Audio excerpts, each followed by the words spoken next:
accommodate everybody. This is the county extension office.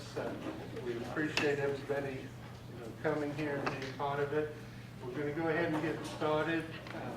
Our first speaker is Monte Nesbitt. Monte's with Extension.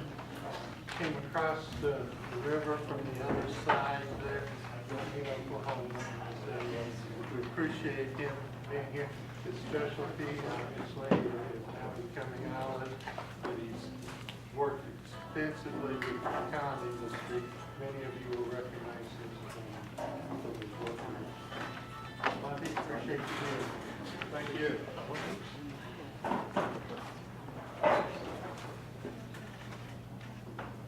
It's a pleasure to be with you, and appreciate your all of you being here and coming out. We lucked out with some pretty nice weather, and hopefully that's the first sign that summer is maybe starting to wane a little bit here in Texas.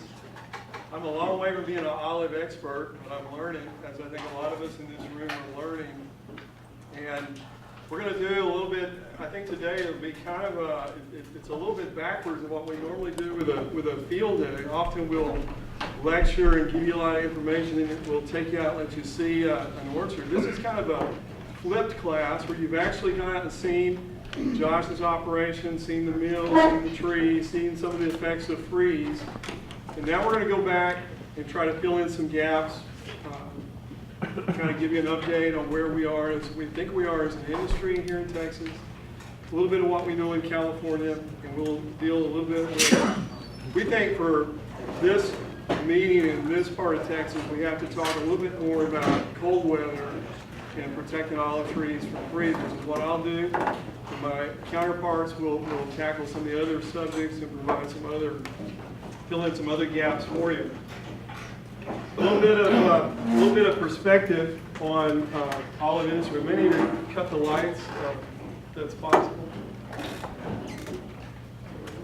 There's a lot of olives produced in the world. This is 2009 data. This was about 20 million tons of olives produced.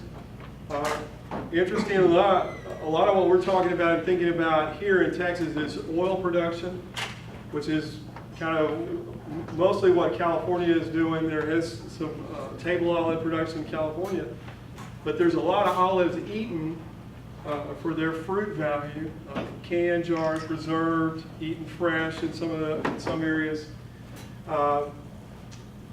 Middle Eastern countries, olive eating is a big part of their culture, and olive oil is a big part of their culture. Spain is the biggest producer of olives in the world. And then you see it goes Italy, Greece, then some of the other countries. Turkey is in here, Tunisia.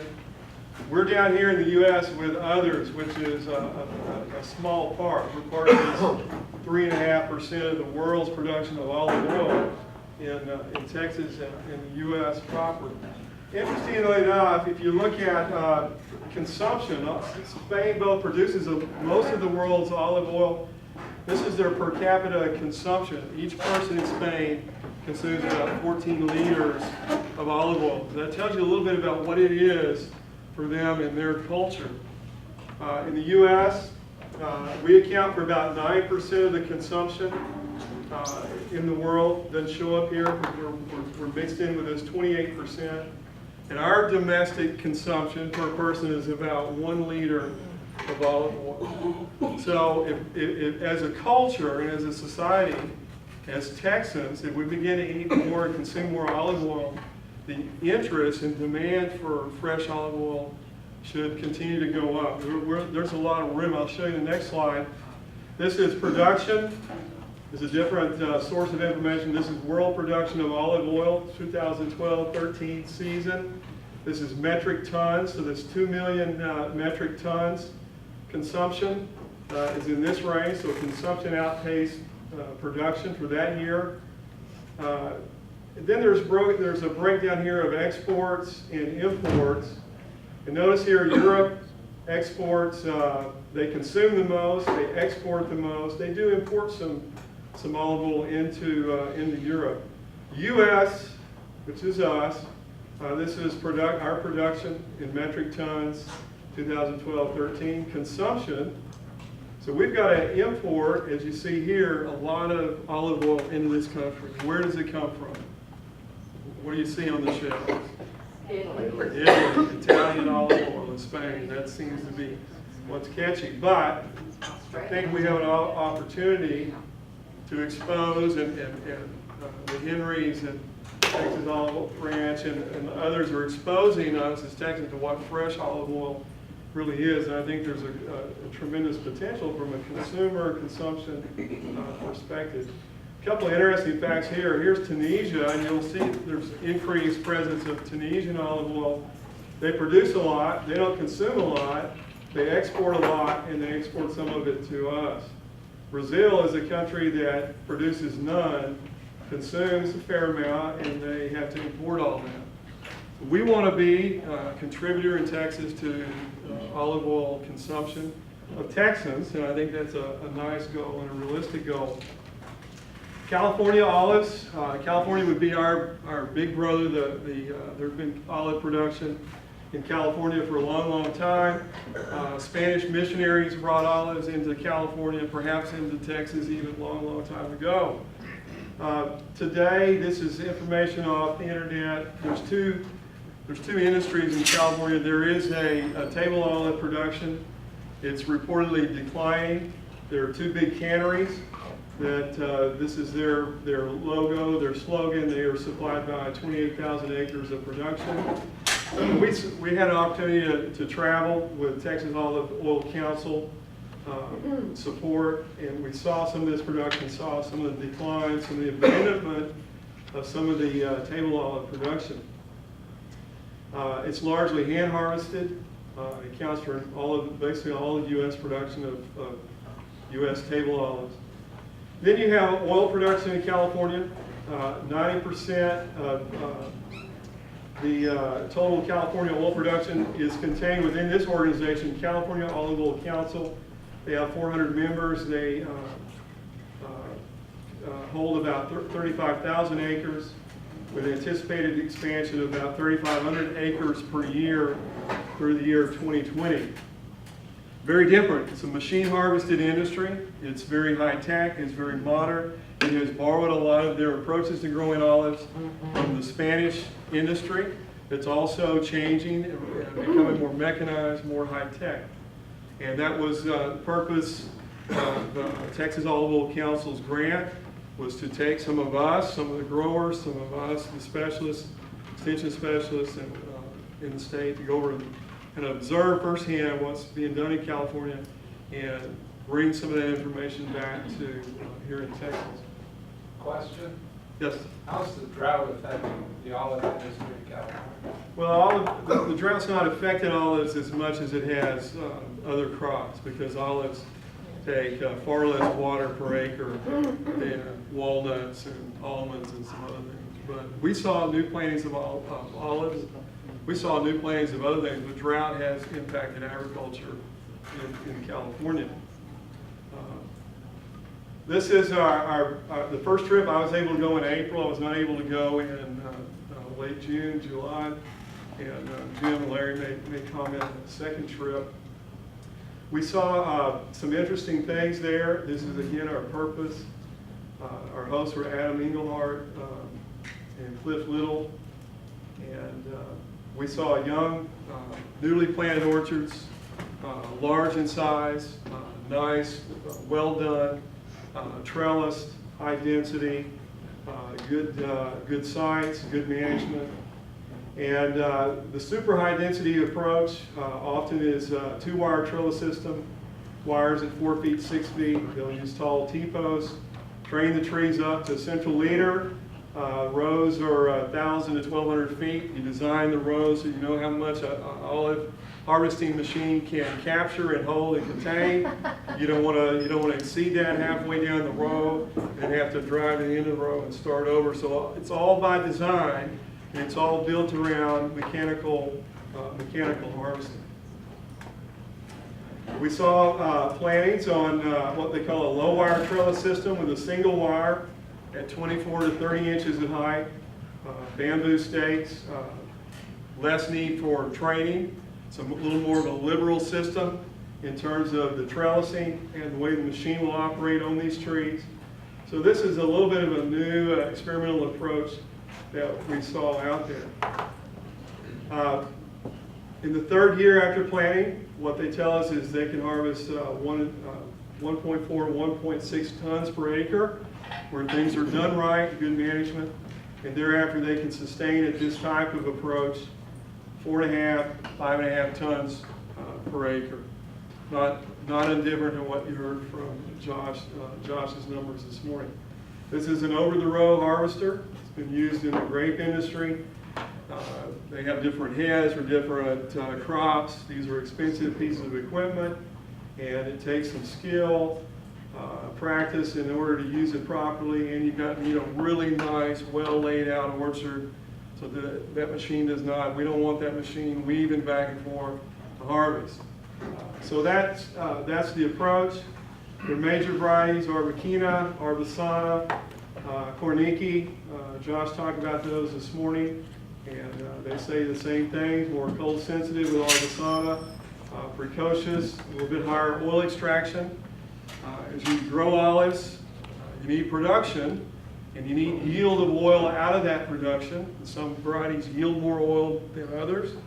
There's also things that are desirable in terms of oil components, taste, aromas, things that reason to diversify into other varieties. Somebody asked about other varieties. So complexity, different varieties, all these different varieties, taste a little bit different, yield oil a little bit different. So there's strategic reasons to grow them.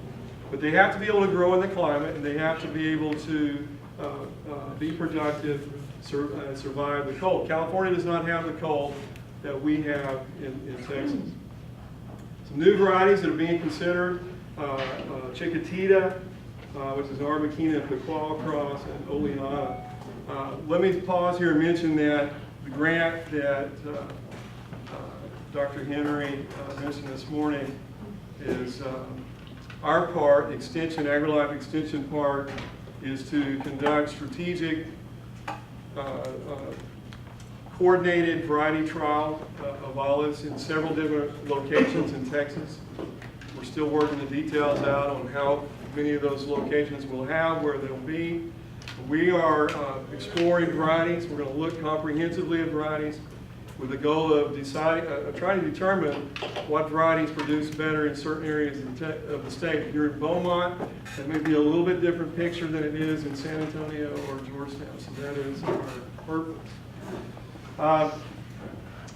Some of the new olive plantings in California are going on land that's not suited for other crops, both based on water availability, water rights, water quality, as well as slope and topography. You need certain things with almond harvesting and walnut harvesting that you don't have to have with olives, etc. So we see what we observe is that olives are fitting a niche in agriculture in California. They're making money with oil production, less money being made with table olive production. So there is some expansion of this industry in California. Reduced water requirement compared to other orchard crops. We recommend in Texas that you need 4 feet of water per acre to grow pecans. Pecan is a big tree. It's a big water consumer. We even say 55 inches of water per acre per year. What they're able to do in California with olives is a portion of that, 15, 20 inches of water per acre per year. So that's a good news for Texas. We have water challenges in Texas from a water quality perspective and a water cost perspective, water availability in the future, droughts, all those things are positives when you consider olives being a lower consumer of water. Some of the features of a high-density system: higher tree and training costs. You're paying a lot for trees and a lot for training and trellising in order to get increased yields in the early life of this orchard. So it's an expensive upfront investment to go to the super high-density approach. And densities are close. This is a lot of trees per acre, 670 trees per acre. So I think Josh told me that he's a little under 30,000 trees, 20 to 30,000 trees on 33 acres. let me tell you, that's a lot of tree management. That's a lot of horticulture per acre when you plant trees at that high density. They've got to be managed properly. Less vigorous varieties, Arvesana, on weaker soils can be planted perhaps even closer than that. So variety affects some of those approaches. There are problems in California. We saw orchards that were not, did not have the greatest management challenge. They've lost yield and lost money as a result of inattention to soil management, fertility, water management, etc. So this is not a crop that you plant and walk away and abandon and expect to come back and be profitable. It does require inputs, in part because it's high input or high density horticulture. They do have some problems in California. Olives are not free of pests and diseases. Like you may have heard, this is olive knot. It's a bacterial disease that invades wounds. You make wounds on trees when you run a mechanical harvester over them, so they have this problem with this bacterial pathogen. We don't think we have this in Texas yet, but it is a possibility in the future. They have olive fruit fly, which is a damaging fruit pest.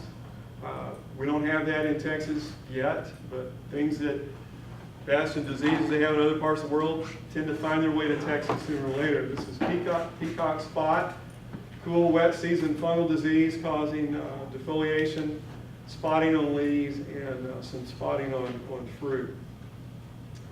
A little bit of their cost information, I'll touch on that briefly. This was land cost, development cost, establishment the first year, care the second year. So the per acre cost to get producing orchard, this is California's information, is about $12,000 an acre. First production year, these are the inputs. The third year, you're looking at $1,500 per acre per year.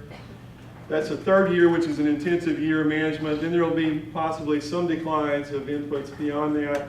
Annual revenue, this is what Adam Engelhardt described to us, at 172 gallons of oil per acre at that high density planting, $13 per gallon of olive oil delivered per average. So that's your income side of this operation. That's a lower price than Texas. In Texas, we still have the opportunity of this being a very new product and a desirable product. So I think the $25 per gallon figures you heard this morning is a difference between California, which has got 35,000 acres of olive production, and we in Texas to have a couple of thousand acres. Inputs, the fourth year and older, so here we're looking at net of around $1,000 an acre. This is their testimony to us, the way it works in California. Will it work like that in Texas? We don't know. We don't have data to show that. We don't have nice economic charts and projections to show you. But we're hopefully going to learn some of that in the years to come.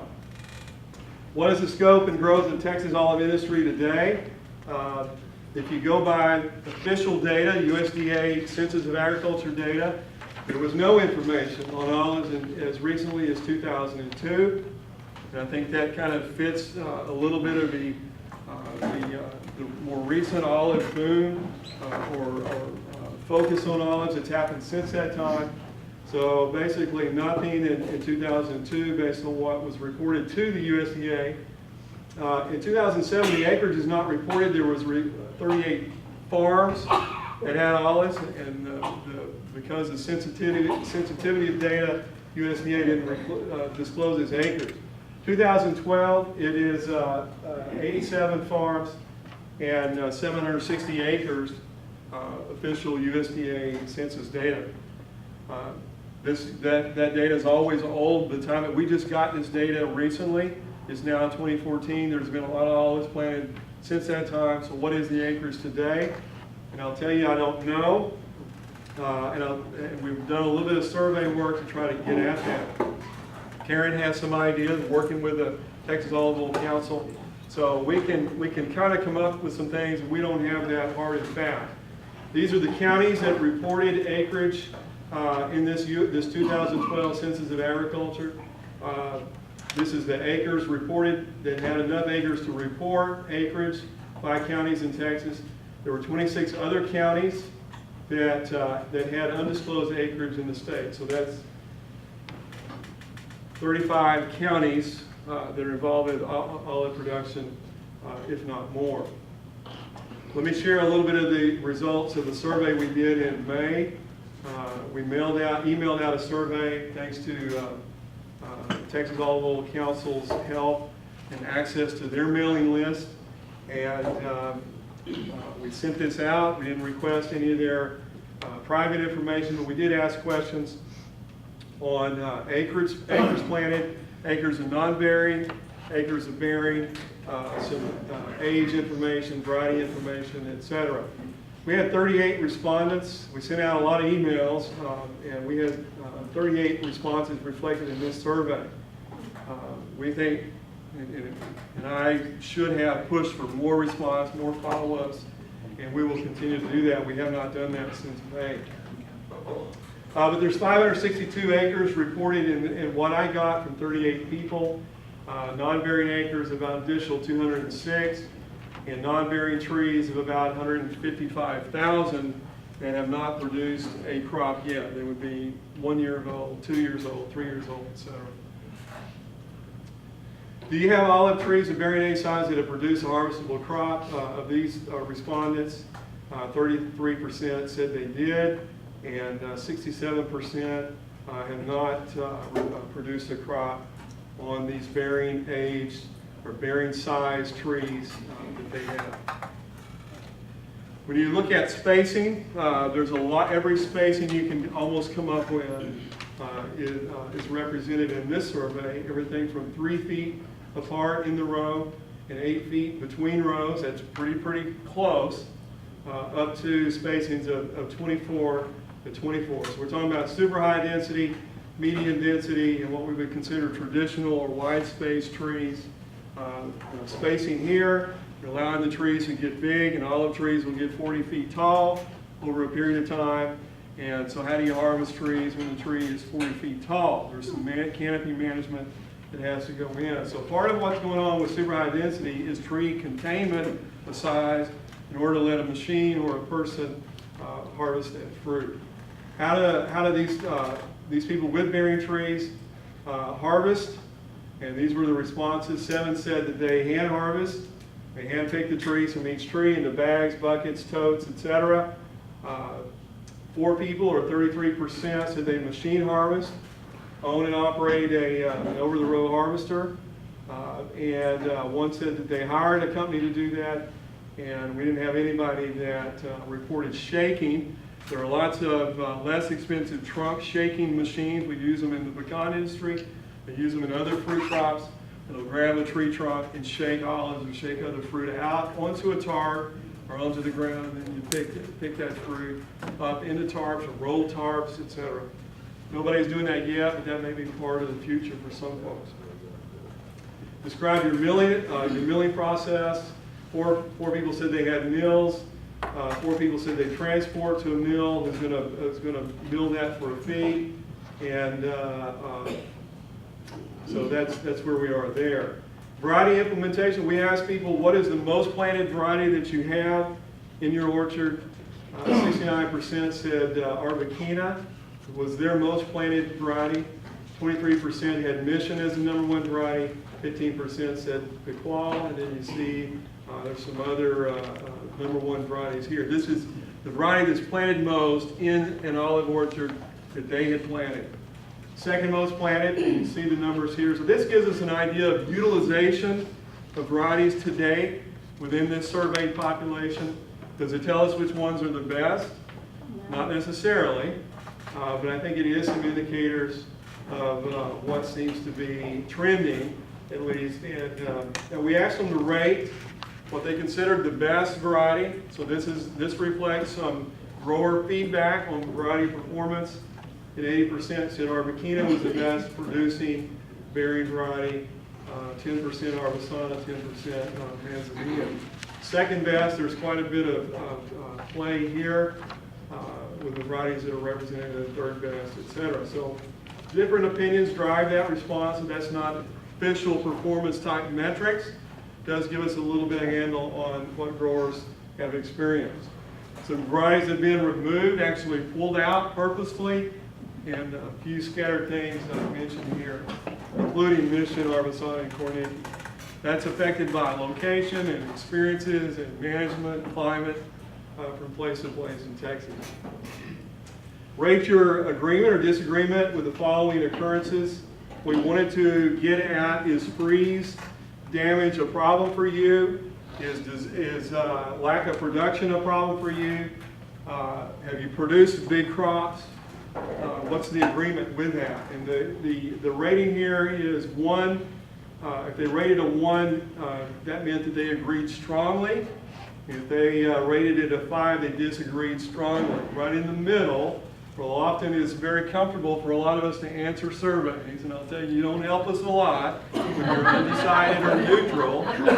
You need to have an opinion when you take a survey.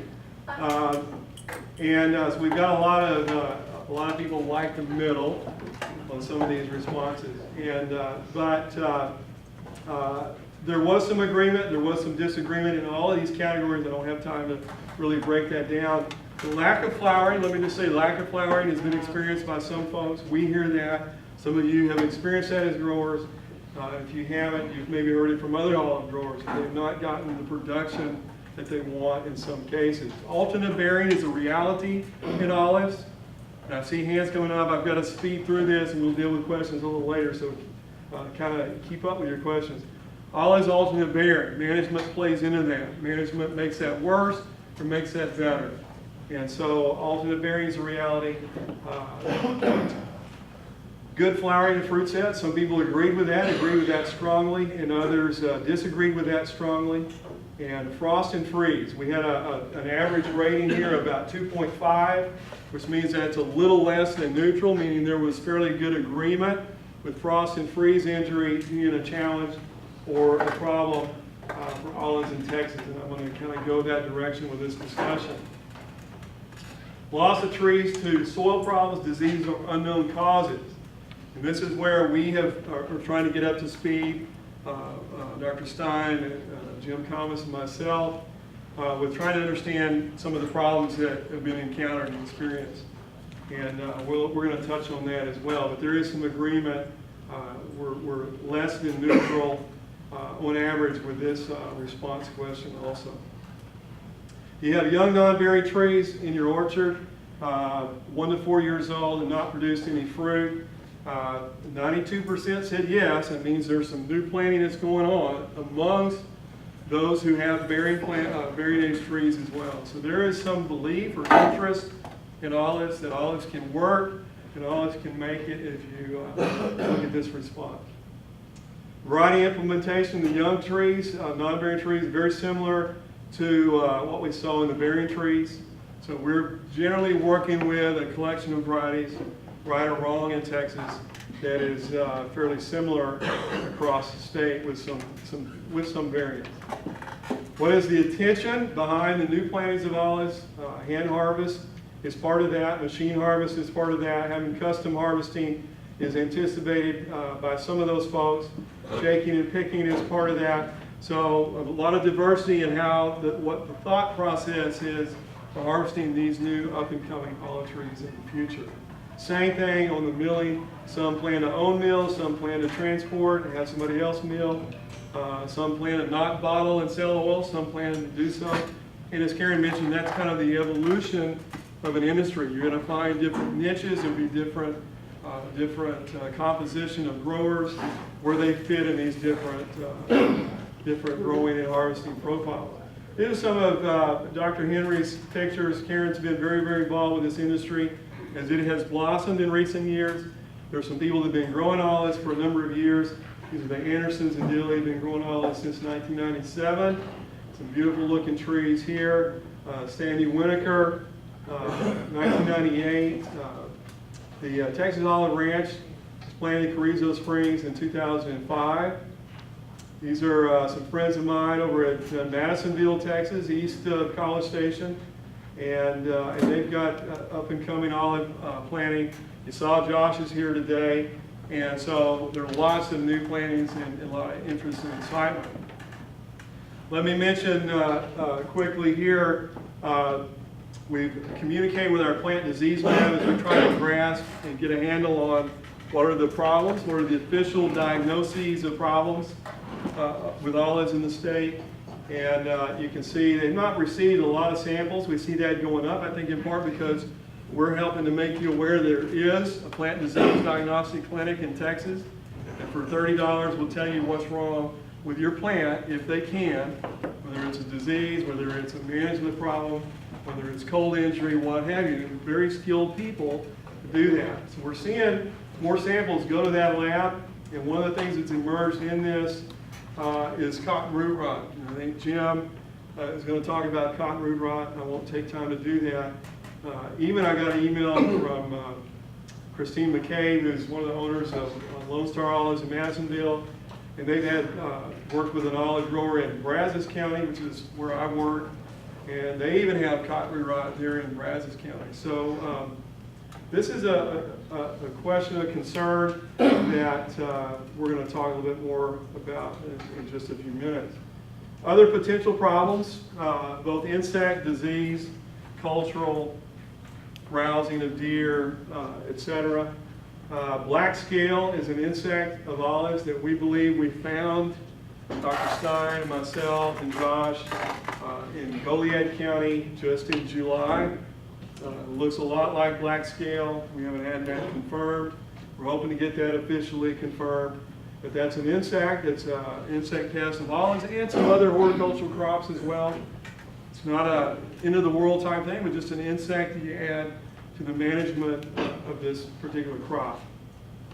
Now, let me quickly shift gears and kind of contrast California's climate with Texas climate. And I tell people the Rocky Mountains run north and south, which helped California a lot.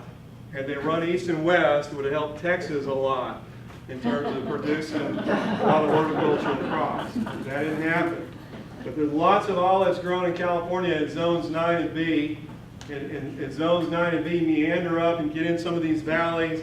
So you have olives all the way up and down the state of California. But they have a climate that's protected from the severe Canadian, severe cold events that those Rocky Mountains prevent from happening. And they don't prevent that here in Texas. So while there are some similarities in California in terms of growing season climate, the winters are very different, and we need to keep that in mind.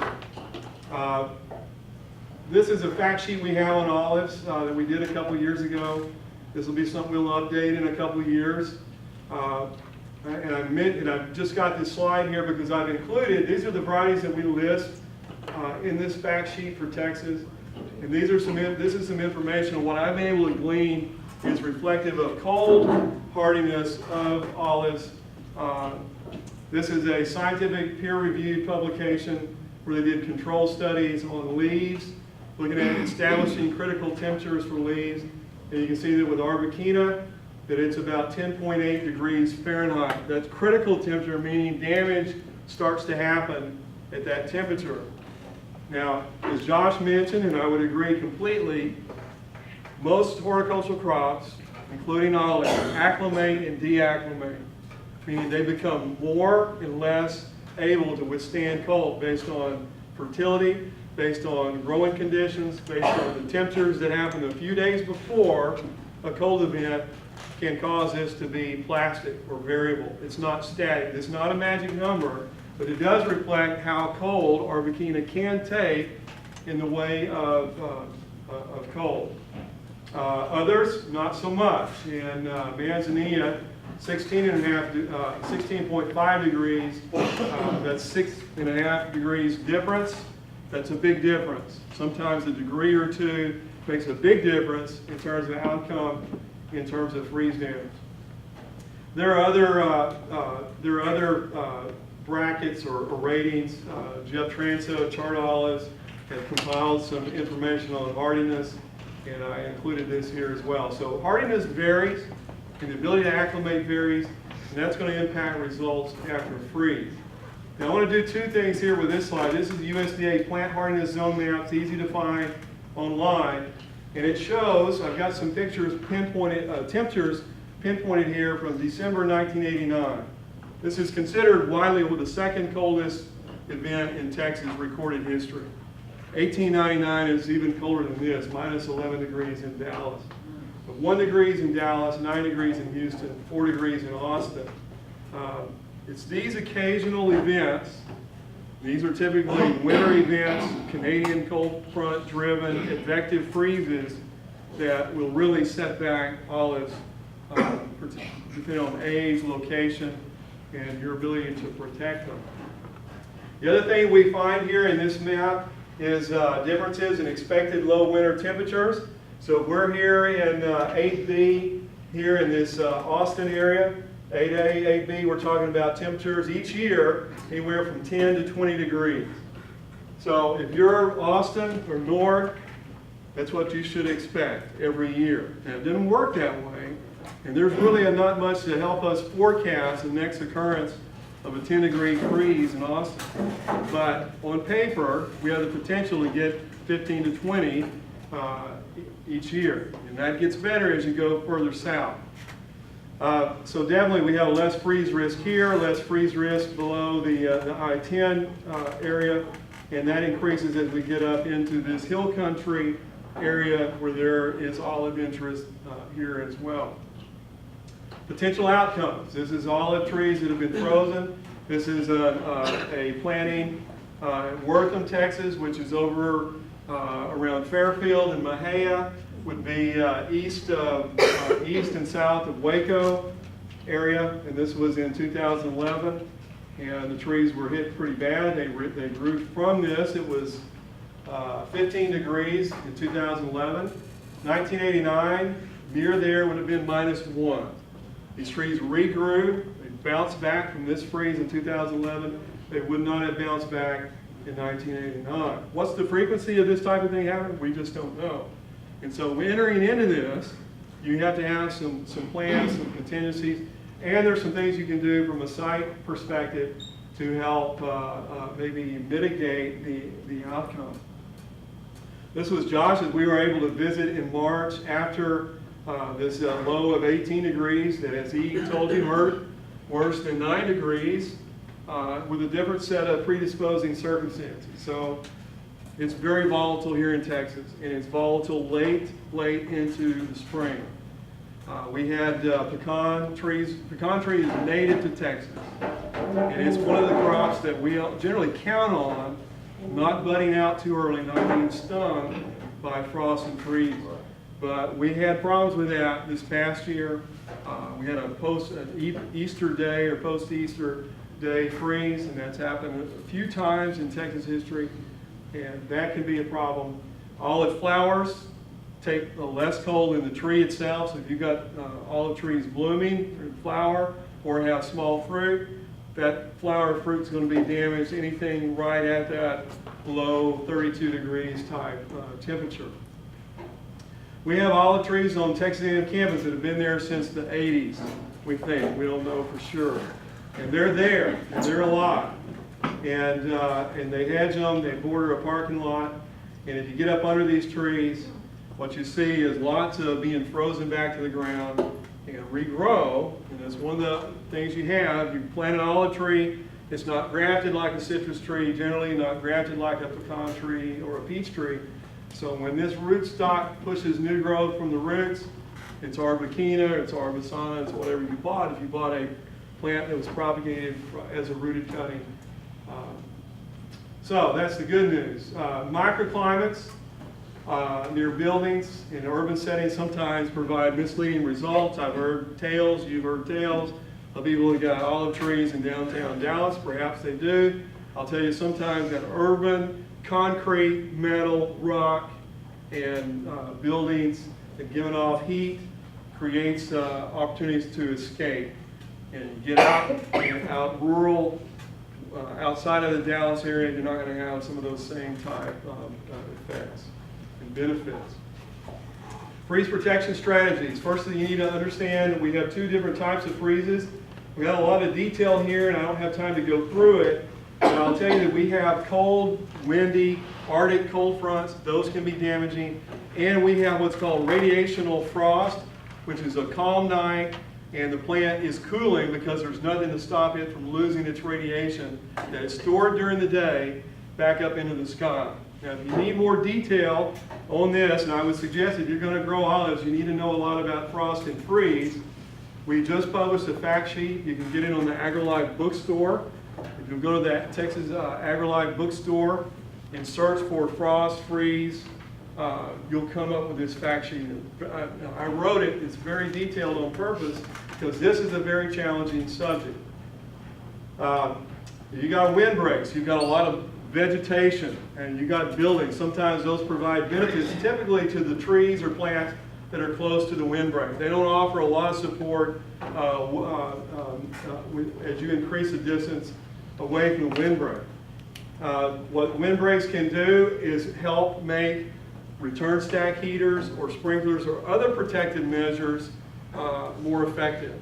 Because when you're running a heater in an orchard, if you've got wind, the wind is trying to take your heat down to your neighbors. So windbreaks can help reduce that loss. I would tell you that site selection is one of your biggest opportunities to diminish your future problems with frost or freeze. Cold air settles in ponds or pools in low areas. Low areas tend to have lots of radiation loss and be colder faster, creating inversions or pockets of cold air.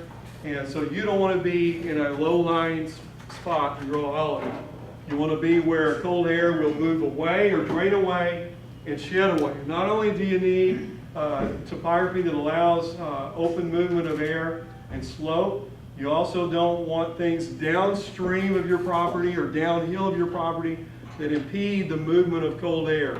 You have masses of vegetation that will trap cold air, back it up onto you, and so we want cold air drainage off of a site where you're going to grow olives.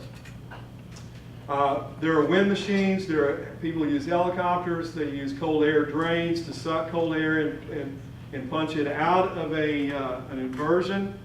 An inversion happens on a radiational night where you get still calm conditions, and that cold air is just like a pond.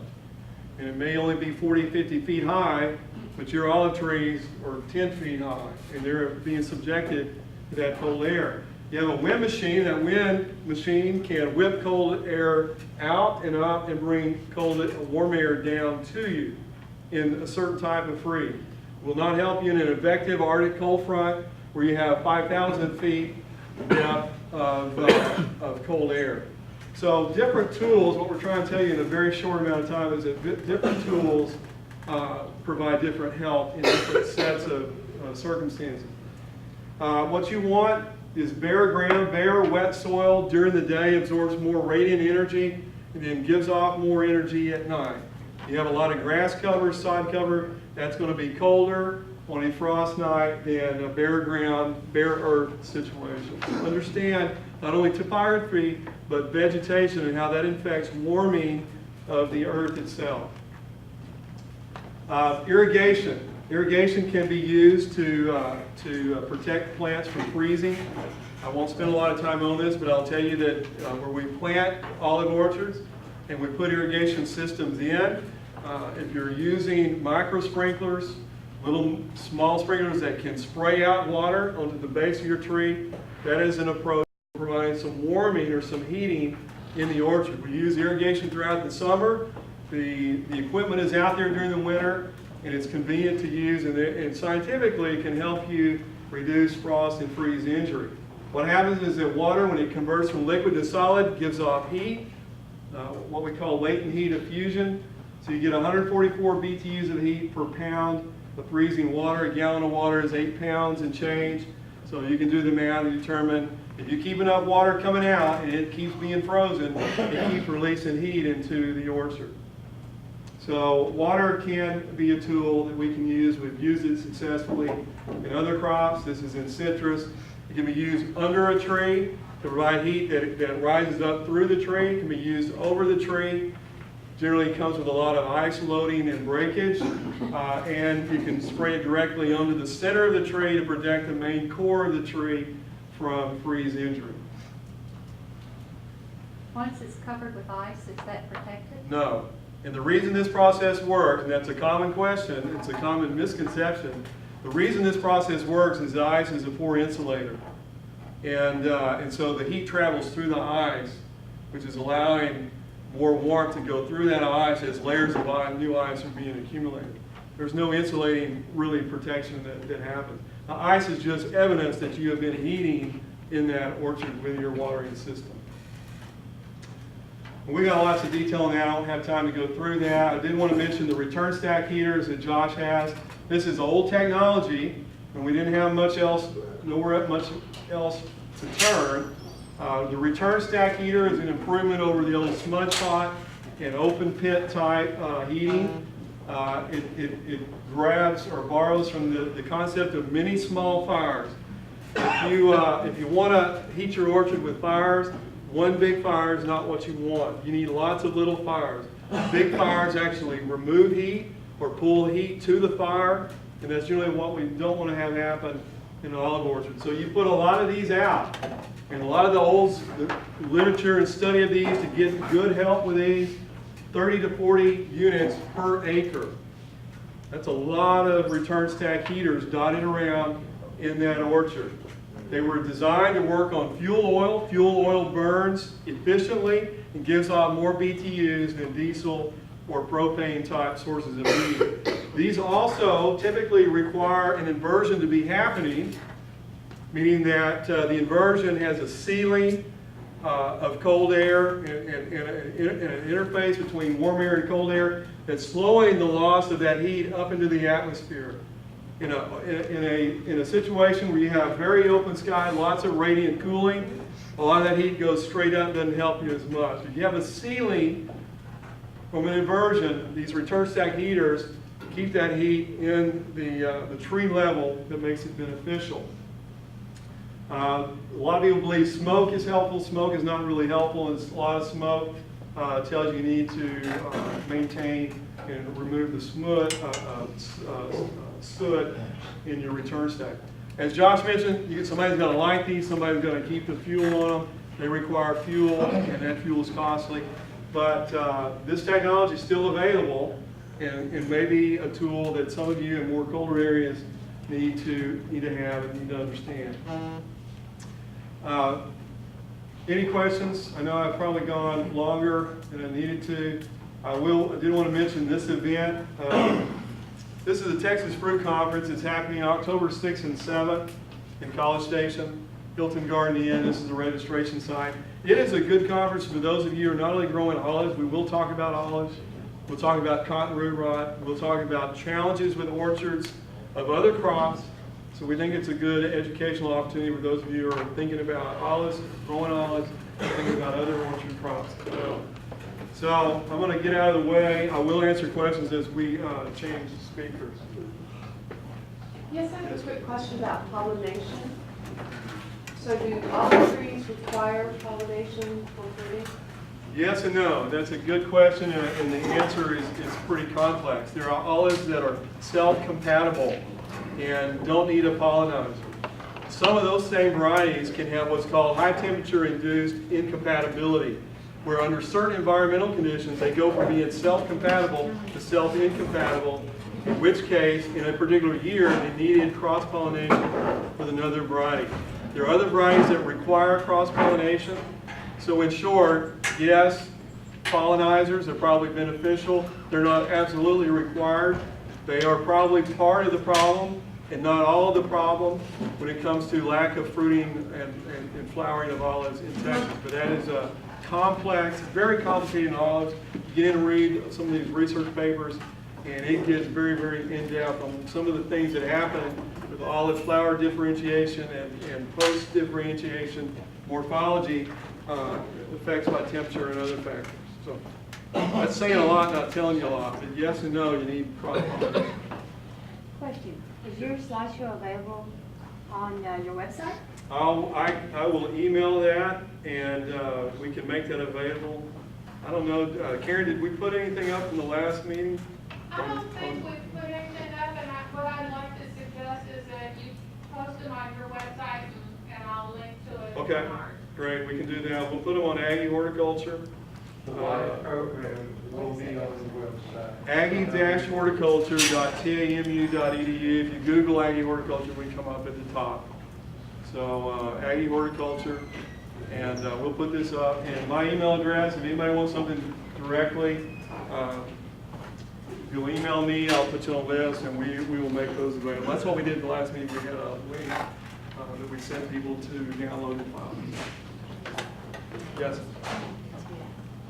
Should we continue to water if we know there's freeze coming? Should you continue to water if you know a freeze is coming? A couple of things happening there.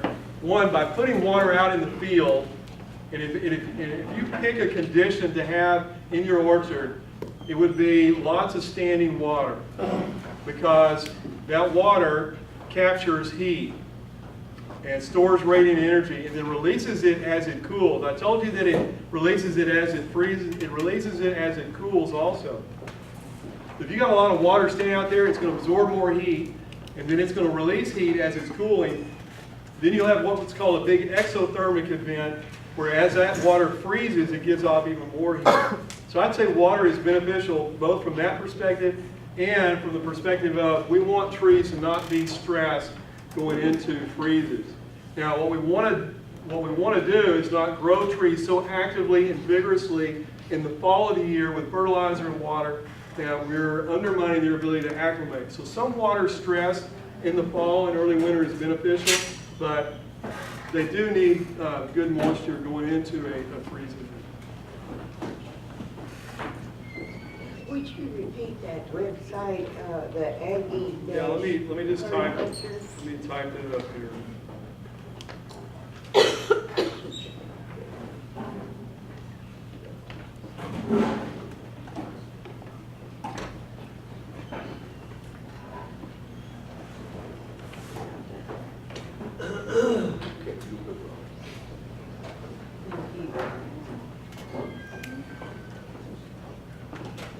All right, we continuing on, or are we breaking? Well, I think we're breaking for lunch.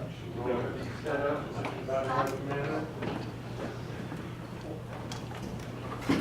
Well, we'll continue to ask questions, answer questions, and while we're waiting on food, we're happy to do that.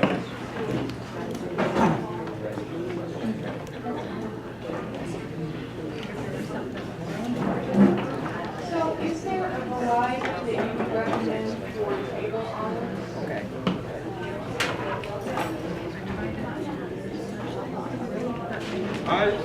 There are differences, and bigger fruit is obviously part of it, and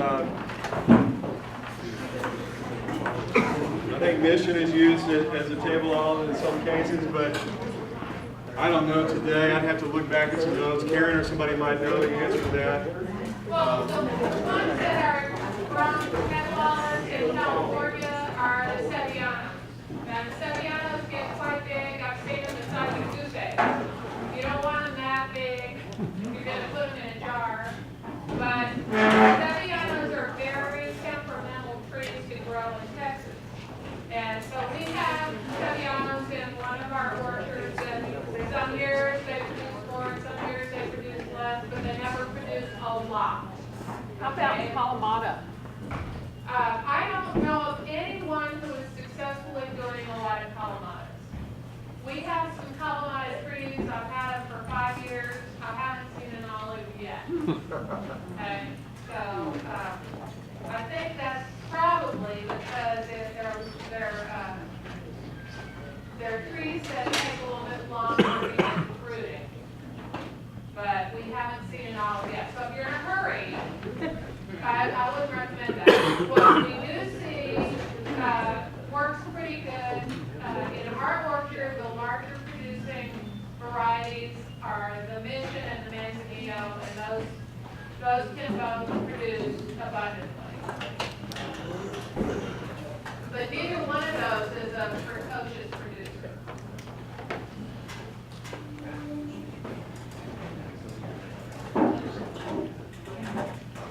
This is something relatively new to us. Most of the principles we've learned apply to olives, but there's some things that are quite unique. This has been a good growing opportunity for us as well. first I want to caution you by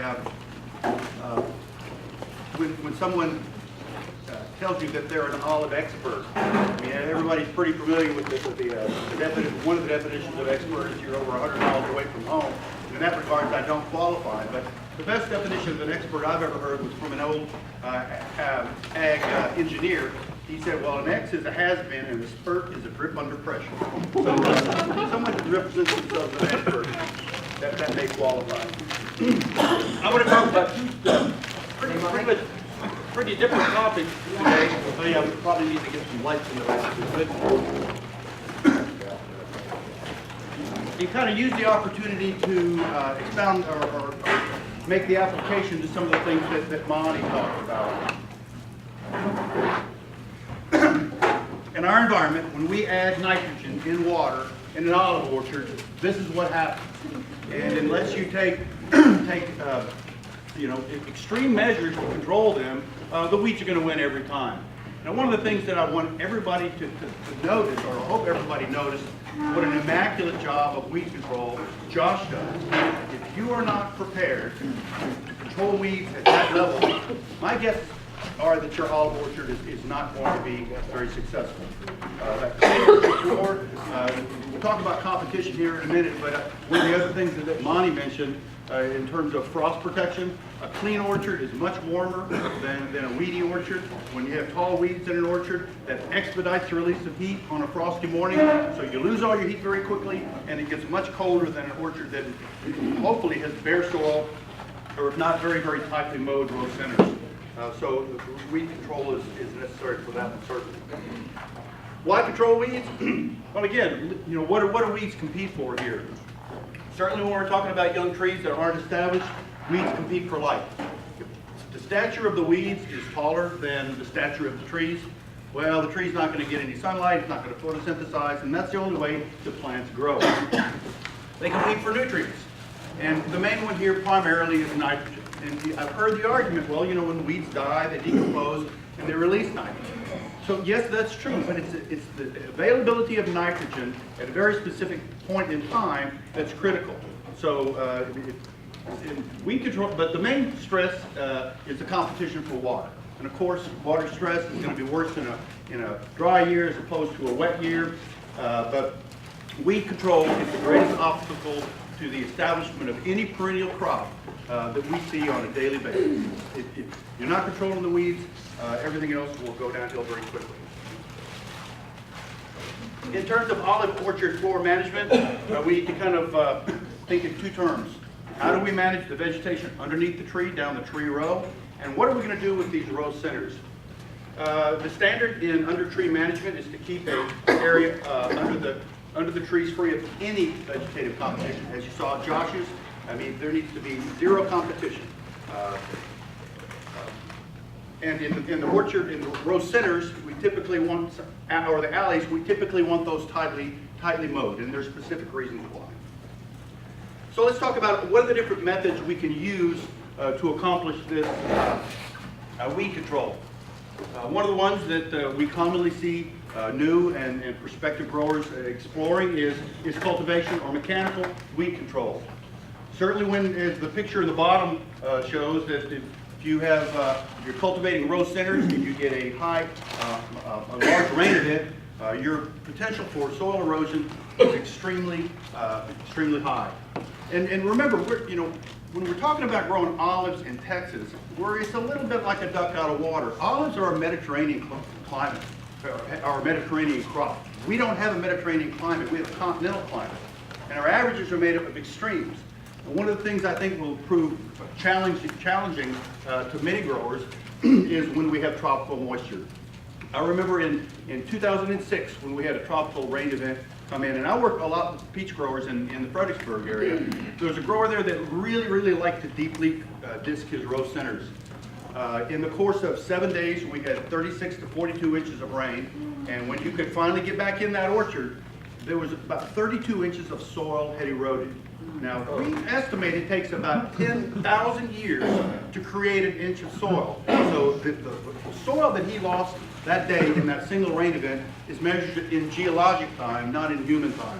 So, you know, that's the lesson we thought we learned from the Dust Bowl is not cultivation. And while a lot of people will argue that, well, cultivation is better for the environment than using herbicides, my argument is that, you know, it's certainly going to be, herbicides are certainly going to be cheaper. It takes about $100 an acre to manage weeds through mowing over the course of a growing season, and only a fraction of that using other methods. So and when you talk about not only the price, but the burning of diesel these days, my argument is that cultivation is really not a green approach to weed control.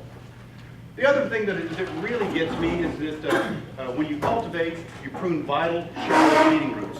Now, olives, like peaches, are relatively shallow rooted. Yes, there are some deeper anchorage roots, but the majority of water and nutrient uptake is taking place in the top 4 inches of soil. So when you use a mechanical device like a weed badger to cultivate, you need to go 2 or 3 inches deep in order to be able to uproot those weeds that you're trying to control. Well, you're knocking all of those olive roots off at the same time. I also hear the argument, well, we're cultivating so we force the tree to root deep. No, you're just cutting off the shallow roots. When you cultivate, you also cause a reduction in soil texture. Now, if you're in really coarse sands, that's not so much of an issue. But if you have any kind of clay content, clay has soil structure that allows water and air to intermingle. It has a large pore space. The more you cultivate, the more you break down that soil structure, and the soil becomes platy, and you have a reduction of oxygen. If you don't have both water and oxygen in a root zone, the plant's roots cannot take up either water or nutrients. Promote soil erosion, as I mentioned, and cultivation in the row centers impair equipment mobility. This may not be such an issue for olives, at least at this point, because we don't have a lot of fungal disease pressure. But in many of our other crops, I mean, all of our diseases are driven by rainfall, or driven by leaf wetness. So if you get into a high rainfall event and you need to quickly get back to the orchard, if your rows are cultivated, it may take you days or even weeks before equipment will be able to pass in the orchard. The other method of controlling vegetation, physical, primarily I mean the use of mulch. It's probably the single best option for most perennial crops. I mean, the advantages are fairly obvious. As opposed to cultivation, the use of organic matter or mulches improves soil structure. That's one thing that our soil is depleted of very quickly in our environment. So the addition of organic matter improves soil structure, it conserves moisture, and it moderates soil temperature. All of those things are going to have a positive effect on the growth and establishment and fruiting of olives. The disadvantages are the amount of mulch that's needed. I've worked in other crops doing ground cover studies, and it really takes about 6 tons of mulch per year in order to be effective at controlling weeds. So number one, it takes a lot of mulch to accomplish that task. It's expensive, and it's very, very labor intense. Josh, how did you originally put, you had some wood chips underneath the row. How did you put that out by hand, or did you have mechanical aid? Hand. By hand? Yes, sir. So how long did it take to mulch that orchard?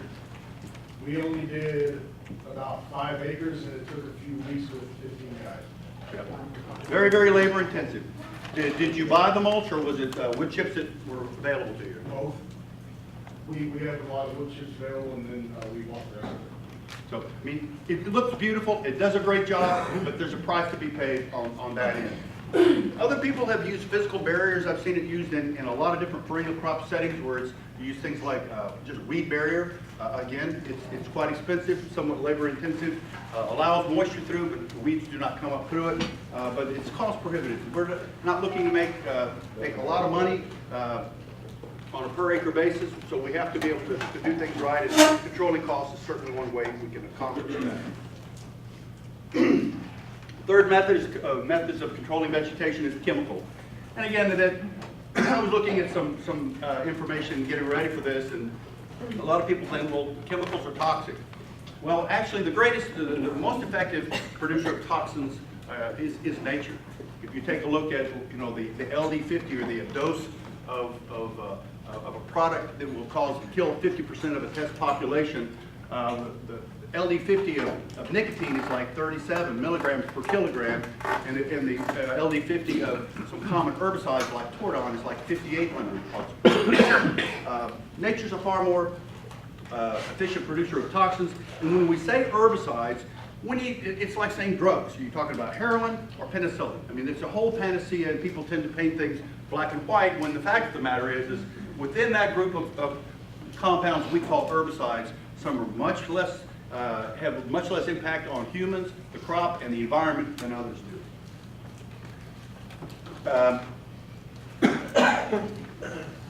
Two different approaches to use of herbicides. Number one is post-emergence, and that is basically controlling weeds after they've germinated or sprouted leaves.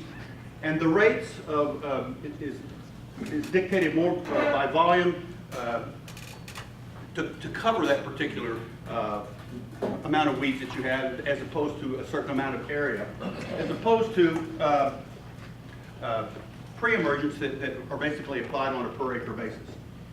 There are non-selective options such as glyphosate and paraquat, and here I think is a prime example of what I'm talking about in terms of, you've got two compounds, glyphosate and paraquat, that both basically do the same job. They're post-emergence. You apply them to a weed and it kills the weed, but the toxicity to humans, there's night and day difference.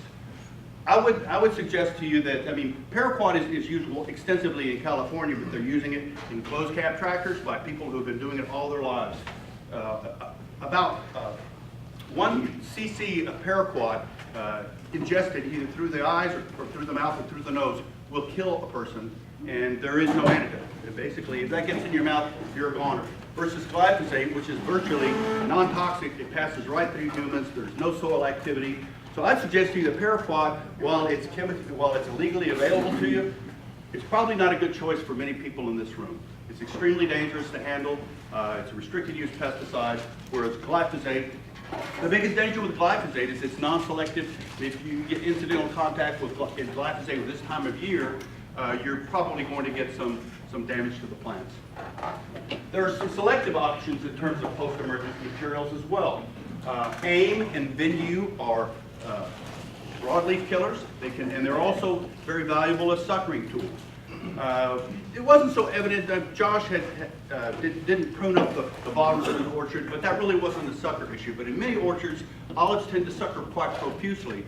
So if you're going through there by hand, cutting them off 2 or 3 times a year, that's going to be very, very labor intensive and expensive. But if you use some of these products like AIM or Venue as a chemical suckering tool, you can accomplish that job in a fraction of the time for a fraction of the amount of money. AIM and Venue are also selectively kill broadleaf weeds. There's a lot of confusion. What is a weed? A weed is a plant out of place. Some people will say, well, weeds and grasses. Well, if grasses are growing in your crop, they're a weed too. But different compounds will control different ones. So AIM and Venue are suckering tools and selective broadleaf killers.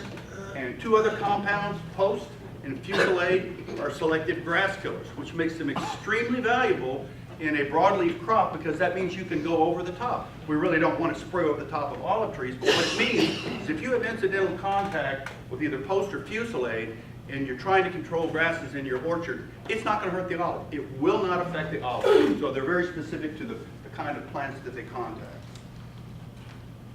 The pre-emergence materials, this is where the game gets up a little bit. As I mentioned, the post-emergence materials, it's usually a percentage. You want 1% glyphosate, or you're going to put on a pint per acre or a quart per acre.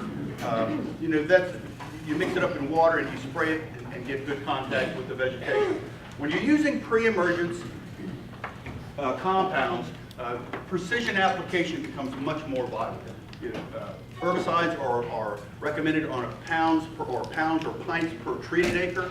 So if you have an orchard that is, let's say, 15 feet wide, or the rows are spaced every 15 feet, and you want to keep a 5-foot clean area underneath the trees, you're actually only applying product to 1/3 of that orchard. So one treated acre would actually occur over 3 acres of orchard. If you want to use pre-emergence herbicides, contact either Larry, Monte, or myself, because a lot of these things, the material selections and the rates depend on the weed species present, the soil type, and the length of desired control.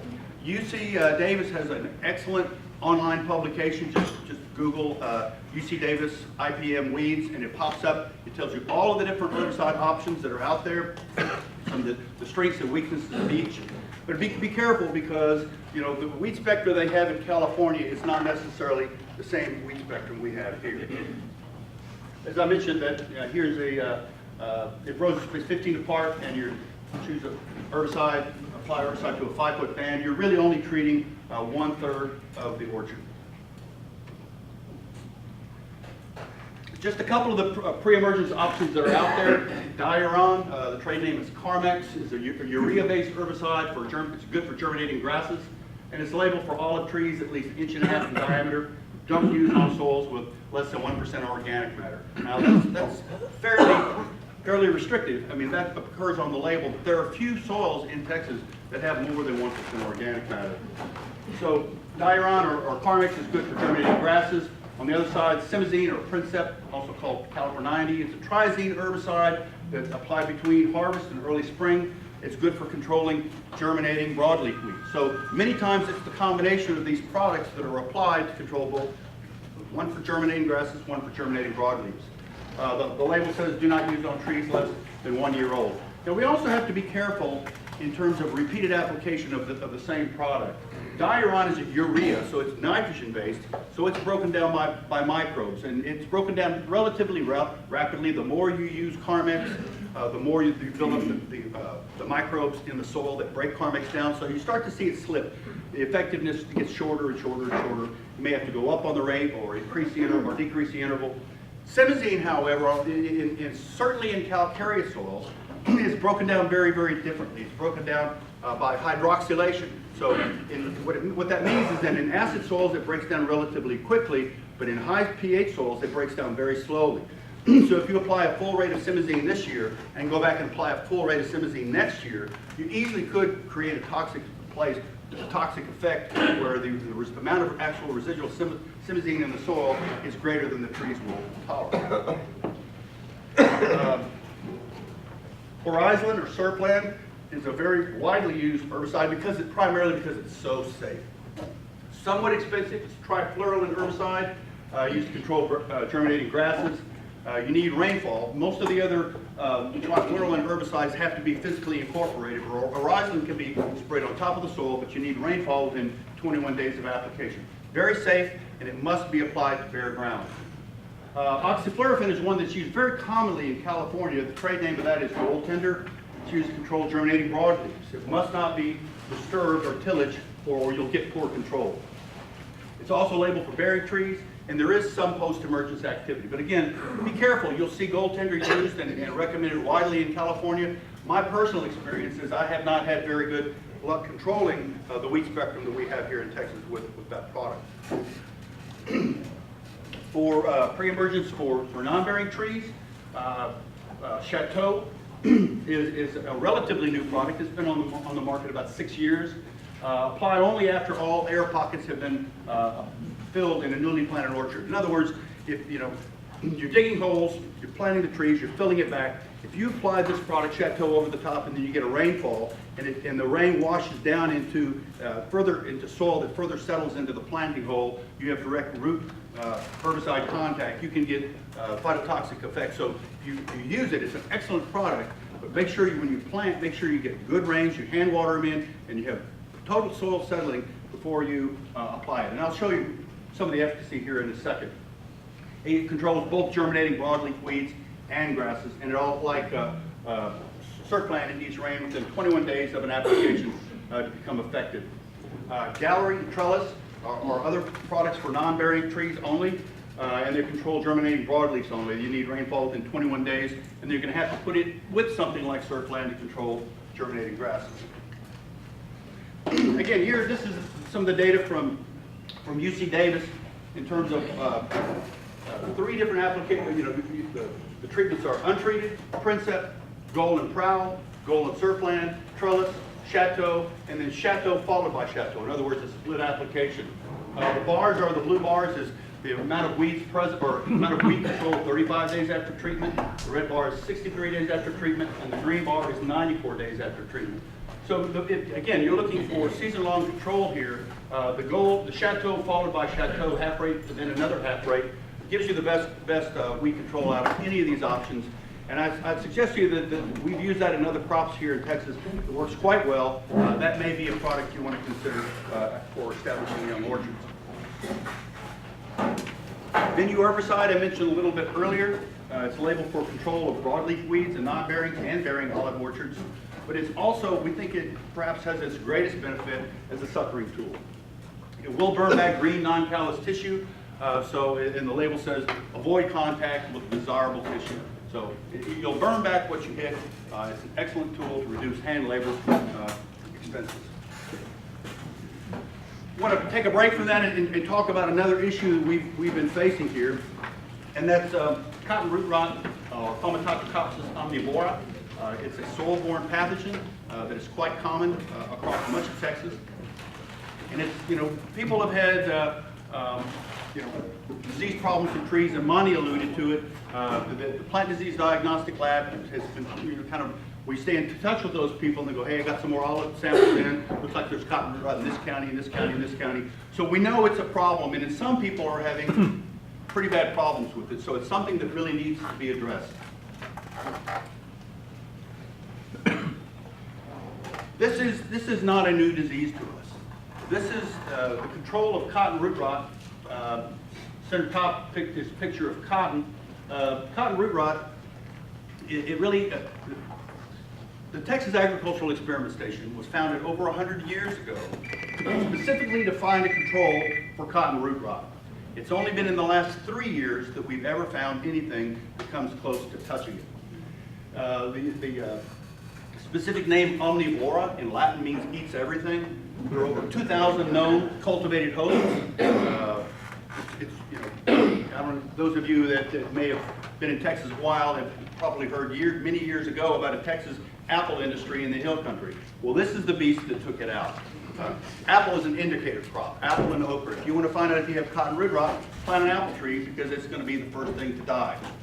Olives also appear to be somewhat susceptible. Actually, in some cases, can be quite susceptible. We've had experience working with it in grapevines. I have for a number of years. But when I came back to Texas in 1996, I saw very, very few cases of cotton root rot in grape vineyards. In the last 10 years, it is absolutely hammered us.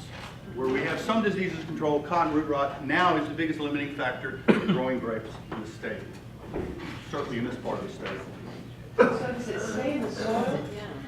Absolutely. As I mentioned, it was first identified on cotton, but this is from a scientific perspective and from a plant pathology perspective, this is an amazing pathogen. It produces a sexual stage. It's an overwintering stage called a sclerotia, and they are small, brown, about 1 to 2 millimeters in length, about like a miniature rice hull that stay in the soil. And those sclerotia can stay in the soil 50, 60 years, we don't know, and remain viable. And what happens is when it rains, and plant roots give off compounds. And when those compounds start diffusing into the soil, if it hits the sclerotia, it has the ability to know and germinate in the presence of a sensitive crop. And then the pathogen grows and follows that stream of plant substances until it encounters the root, and then infection takes place. Sometimes, crops in the ground 6, 7, 8 years, 10 years, and finally they hit cotton root rot, and then it's like wildfire through an orchard or a vineyard. So it's an amazing pathogen. It can stay around forever. You can't do a soil test to see whether you have cotton root rot or not. We have some indicators, or we thought we had some basic knowledge of where it occurs and where it doesn't occur. I'll talk about here in a second. But basically, I think we have to rewrite the book. Again, I mean, this is, years and years ago, cotton root rot was destroying the cotton industry not too far from here, up in the Blacklands. And so the Texas Agricultural Experiment Station set out on a way to try and control it. I want to take you back even further and talk about one of the guys that we deal with as these early Texas fruit pioneers, a guy named Gilbert Onderdonk. Not many people have heard of Gilbert Onderdonk, but he moved from New York to Texas and he arrived in 1852. He moved from near San Antonio to Nursery, Texas. If you ever go down fishing on the Gulf Coast, you'll go through Nursery many times. It's in Victoria County. He began in the nursery business in 1870, continued to his death in 1920. And he recognized the work of T.V. Munson and some of his other contemporaries as being important, and they actually corresponded quite a bit. Onderdonck's observations. These are quotes from his Handbook of Fruits. We had temporary success with little Brusca and some vinifera varieties. I'm talking about grapes. But from different causes, we found them unreliable and short-lived with us. In most occupied portions of Texas, there are spots on the ground upon which cotton and some other plants die out. All of the grasses seem unaffected by it.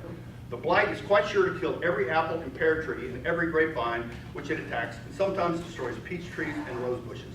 I have seen whole orchards, one by one, in regular succession, yield to its withering power. So this was an observation, even before we knew what it was, that very well describes how cotton root rot works in orchards.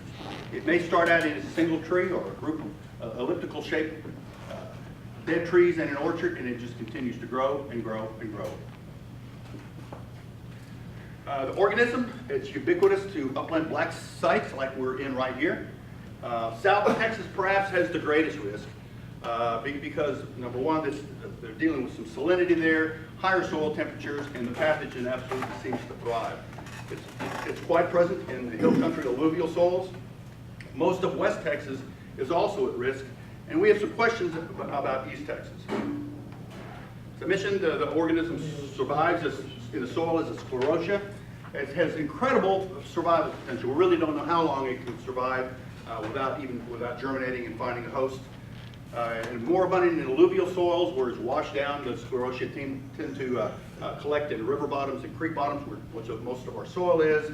And when we, there'll be areas where you see trees die and trees not die. You ask, well, what's the difference? Well, we think it's simply exclusion. For some reason, there is no sclerotia in this site, and there is in the other site. After the fungus infects plants, we think it produces a toxin, and it causes a necrosis or a death of the crown tissue. So basically, then you end up with a plumbing problem. You have a hard time transporting water across that barrier.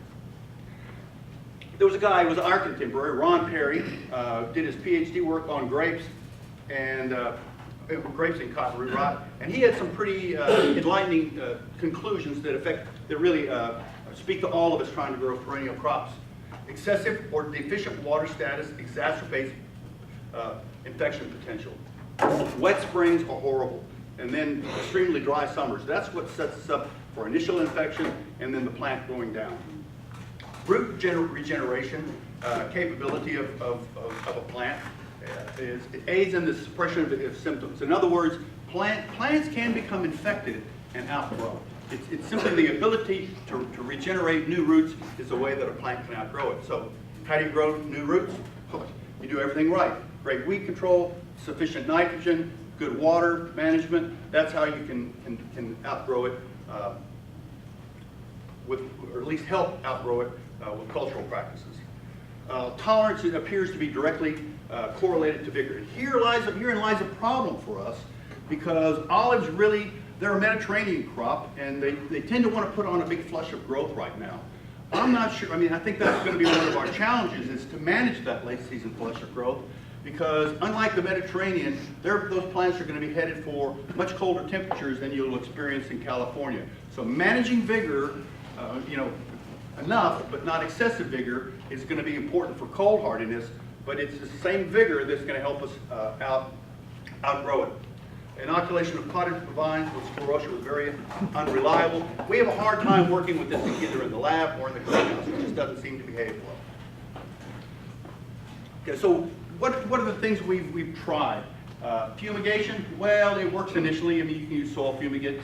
It works initially, but it's very limited effect, because your ability to fumigate deep into the soil is not so good. Fungicides, we have screened every single fungicide known to mankind against this, and I'm kind of stealing the thunder, but until 3 years ago, we have never found anything that even comes close to touching it. The book says that we only experience cotton root rot problems when the pH of the soil is above 7.2, 7.3. That if you have neutral soil or acidic soil, that you're not going to have cotton root rot. We're finding cotton root rot in some sites with pHs of 6.8, So I think it's simply a matter of us finding more of it and looking for it.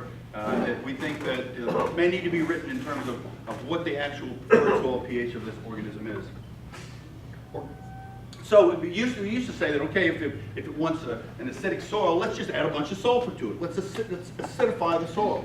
And we've seen in the apple industry, we've seen some people put on as much as 5 to 6 tons of sulfur and then incorporate it into the soil.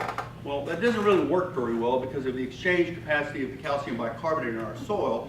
So what tends to happen is the pH of the top 2 or 3 inches goes down to about 3, and below that it's about 8.2. So it's just using sulfur or acidifying the soil just hasn't ever been an effective way of overcoming this. Organic matter, it should be helpful in creating biodiversity of soil flora, and I'd also caution you because you're probably aware that there are people out there that will sell you something that you really don't need. And you'll find there are a lot of people that are selling tonics that are biological-based tonics that will help you control cotton root rot. Well, if you're growing an okra plant where the roots are about 4 inches deep, that might help. If you're growing an olive tree or a grapevine or anything else where the roots go down 3-4 feet, how are you going to get that product down there? And the answer is you're not. So just be cautious of those. The host range, you know, outside of Texas, people call this Texas root rot. I'm not very happy about that. So this is an old, you can tell it's an old map, but northern Mexico's actually into part of California and Nevada, but it occurs everywhere in Texas below the caprock. For some reason, the organism has never become established above the caprock in the Texas high plains. This is actually a more current map created by Stuart Leiter, retired plant pathologist at A&M, and he showed that the high calcium bicarbonate and low in sodium soils low in sodium favored Phamatoptrachopsis or cotton root rot. So you can see some of these soils over here in the Big Bend area, or some of those counties, don't show cotton root rot, and it's primarily because of the amount of sodium in the salt, either in the soil or in the water. So back to real time now. Gone down to a couple of the guys' orchards down in South Texas where cotton root rot is a problem. Monte digging up, Larry and I let Monte do most of the digging this last trip, and we dropped about 20 plants on Sheila McBride's desk. And as I talked to her day before yesterday, she had found cotton root rot in all of the bigger trees that we had sent her, but she hadn't found it in the younger ones. And she said she really just needs to sit down and take a closer look. But we do know the cotton root rot is killing olive trees, and we do know that it's something that's going to be a big problem to, especially the people in South Texas. So we feel as an agency that this is something we need to address. So what's happened lately? Finally, there's a chemistry that appears to be active against cotton root rot. It's called TopGuard or trifluorofol, and it had an emergency exemption in cotton in 2012, and has reached full label in 2013. We've been working on it, and we're working with it in grape vineyards for the last 3 years. The first 2 trials we put out were somewhat inconclusive, just like always happens. I'm sure Raul can relate to this, but every time you put out a trial for cotton root rot, well, the cotton root rot's over here, and it's not where you want the disease pressure. So it's been kind of confounding in our first 2 studies. But we put out a new study this last year that appears to be pretty conclusive. This is at a vineyard over near Lake Buchanan, and it's a 2-year-old vineyard. And we first started seeing cotton root rot in this block here last year. So we put out a trial this year where we have the white is untreated, the green is single application, and the tan is twice the rate. We've lost. This is a somewhat dated map. In our treated plants, it's about 1,500 plants. We've lost about 150 grapevines. Only one grapevine that we've lost has been in a treated row. Everything else has been in untreated controls. So we're feeling really good about these data, and we think that our goal is to provide Section 18 an emergency exemption for application in grapes this coming year for use in 2015. And we're also planning on putting out some flutriafol plots down with Mike and where the other location with one of Josh's orchards down in South Texas. Berkeley, yeah, thank you. Where there's been pretty high cottonwood rot pressure, and cottonwood rot's been confirmed. So, you know, that's the good news. The bad news is there's going to be some politics involved here. This is labeled in cotton. They sell a lot in cotton. I'm really suggesting to you, please don't use it in olives, because if the company finds out people are using it off-label, our chances of ever getting a label go down considerably. But our goal is to put out trials this fall, follow up with repeat applications in the coming spring. So if we get a Section 18 this year, my personal goal, or at least the way I think this will work, is there's another label called a 24C that's specifically a state label. So it will be labeled for Texas, and we hope to have olives listed among those crops where it can be used. It's not expensive, $15, $18 an acre. You inject it through the drip system, and we probably feel that the protocol is going to be a split application. The pre-harvest interval on it is 30 days. So while it was originally labeled for cottonwood rot and cotton, in the meantime, it's been labeled for apple scab control, for powdery mildew control in grapes. So it has a food tolerance. So the path to getting a label on it is going to be relatively easy as compared to something brand new. So we're feeling pretty positive about that. So we try fall trials in South Texas, and as I mentioned, it will be a political battle to include olive in the 24C registration. But that's our goal. We're going to need your help with that when the time comes, and most probably a split application. With that, I'll be glad to answer any questions, or probably need to take a little time. Larry looks like he's called out on the phone. Yes. Okay, you quoted on Doc. Yes. You talked about he burned off his vineyard and replanted and having no trouble for 20 years. That's right. That's what he built huge fires on them. That been reproducible in experiments? No, we've never tried the bonfire approach to controlling cottonwood. And try to burn Right, it off yeah, before you use it? Excuse me? You didn't get nobody's else to try burning off? No, well, we've tried heat treating soils, but again, the question is, what is your ability to heat soils 4 feet down? Well, okay, so that was my follow-up question. How deep are those? Let us look down. I'll tell you this, that there was a commercial pear orchard on the Llano River, which had 4 feet of acid sandy soil and then a calcareous subsoil. Those pear trees grew there for 8 years, not a single tree died. In the 9th year, we started seeing about 3 or 4 trees dead.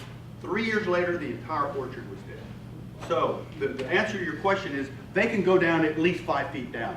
As deep as they get, get lain by erosion or just by movement of soil. Well, yeah, I was saying, yeah, how are they transported? Well, they're either moved through moving soil, or that deep? but initially, sure. But then they find a plant that perhaps is only marginally affected, where the pathogen can survive and reproduce, and then say like a tree, and then when that tree is removed, the sclerotia are down there. So 50 years later, you plant an olive tree and it infects. Yes. Is there any optimism that after a certain amount of application that you can eradicate it in a particular area? Eradication is a word we never use. My feeling is probably not. That you're probably going to be continuing to fight this on an ongoing basis. That's just my personal opinion. We control on new seedlings. Yes. First year seedlings. Is AIM and what you have up there the ones you would recommend? Yeah, AIM's a good one. Actually, it's something else we had to talk about. Josh, did you use any grow tubes or any kind of protection around your young trees? No. Yeah. So it's okay to get it on the leaves? This year. Oh, okay. No, with AIM and Venue, Yeah. you hit it, you're going to burn it. Okay. So it says, the label specifically says, avoid contact with desirable tissue. Yeah. But you can use it if and I would use protected hand wand Yeah. or backpack sprayer with protection. But no, with either of those products, they'll burn whatever you hit. Okay. Now with the other ones, with the grass herbicides, Poston and Fusilade, yeah, you heard it, it's not going to hurt it at all. Yeah. So, Okay. yes. Are you going to make sure that Monte has this so that we can also get it on the website? Oh, sure. Yeah. We'll make sure that all these presentations are available. With that, I'm going to turn it over to Fred and Larry. Are you going up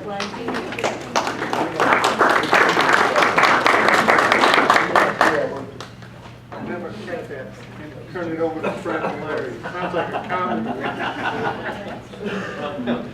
Dr. Stein will be our next speaker, and his topic will be the care of the mature orchard. I believe that's still the topic. One more time. The care and management of the mature orchard. Right, we're going to talk some about big trees, but we're going to review some of the things you've heard this morning as well. Before you get started, I'm really trying to be a good extension agent. So the things we do to prove that is we do lots of surveys and evaluations. You should be getting a survey. We started them over here. They're coming around. Don't be neutral. Extremes are much better. But how we use this information helps us create better programs in the future. It's real simple. You know, if you tell us what was useful, we can duplicate that. The series of questions at the very end is so that we can help get a handle on the industry. Try to answer them, you know, for us. We appreciate that. All right, thank you, Fred. Hello, everybody. We're going to talk a little bit about mature trees, but we're also going to review a few things. If somebody will turn off those lights a little bit. So here we are looking at big trees, and before we get to big trees, we have challenges that you have well heard today. You got to see Josh's orchard. You got to hear Monte talk about site selection. You got to hear about cold. And in my opinion, the fluctuation of Texas temperatures is the biggest challenge that you're going to have to get young trees up to being big trees. And realize also that big trees can have some damage as well. And so here we have some. Here you have this type of damage. So we can have some cold damage. There's other factors that can lead to having some type of damage here. What we're trying to do is hopefully not have a really, really severe cold that we have trunk injury here, because when you have trunk injury, more than likely you're going to have to take the trees all the way to the ground. So fluctuation in Texas temperatures has been a real challenge for people to get young trees not only established, but getting down to where they're larger trees. And so that has been a challenge that we've had to deal with. You've just heard Jim talk about cotton root rot. We've seen cotton root rot on some young olive trees, not so much on older olive trees, although I was in one orchard this past spring where an older tree had died. And so typically though, it has been the younger trees to date that have died, although you can have some injury to these larger trees. The next challenge that I think you have as an olive grower is going to be to decide how you're going to grow these trees. There was a lot of questions today about how many trees do I need? How big do I need to be profitable? And like Karen was telling you, you got to work out the numbers for you. Some of you may just want an acre of trees. Some of you may want 10 trees. And I think that's doable. But what you got to decide is, am I going to grow a single trunk tree, and am I going to try to hook onto that with a shaker, or am I going to grow a trellis row where I have a lot of trees? And so I think there's a lot of those questions that need to be answered, and hopefully we can answer a lot of variety questions with the trials that we're going to be putting in next year. So here is a single trunk tree. When you train these things, obviously, if you're going to go that route, you're going to try to shake these trees. Three trunks wouldn't be advantageous unless you had them far enough apart where you can hook onto this trunk, hook onto this trunk, and hook onto this trunk. A shaker head is going to be anywhere from about 3 foot long, and it's going to be wide. It will open up wide. And so you have scissor heads that open up like so. You have clamp heads that will come in And so you're going to have to figure out. Like Monte said, there's a lot of pecan equipment out there, and indeed those shakers will shake trees. Now here is a tree that was tried to be shaken before, and you can see it's not a straight trunk, and when they hooked onto it, they had a lot of cambial damage there. Something that you wouldn't want to happen to these trees because the cambial area on these olive trees is not that great. It's not like a pecan where you have thick trunk there, so it's a very smooth, thin-skinned bark type tree. And so the clamp and the shaker that you use is going to be really critical. Now, can it be done? Absolutely it can be done. They're doing it all over the world. And so don't think that you have to plant high density. I mean, you can plant a standard spacing, maybe 20 by 20, and so that's things that you're going to have to decide is where you're going to be in the grand scheme of things.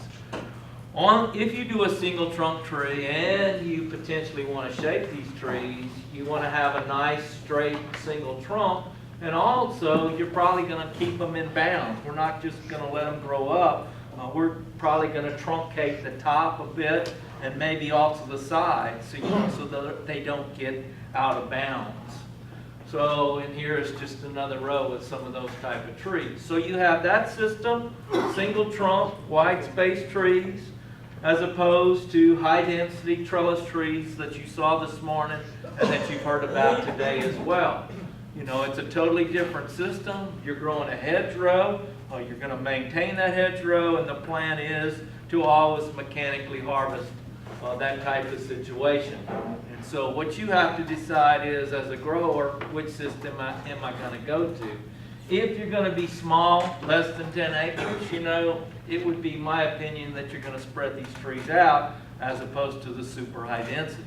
But that's something that you have to determine in the long run. Jim told you the pitfalls of weeds and the challenges of growing weeds, and realize that weeds don't go away when the trees get big. And so you're going to have a good program in place as these trees get older.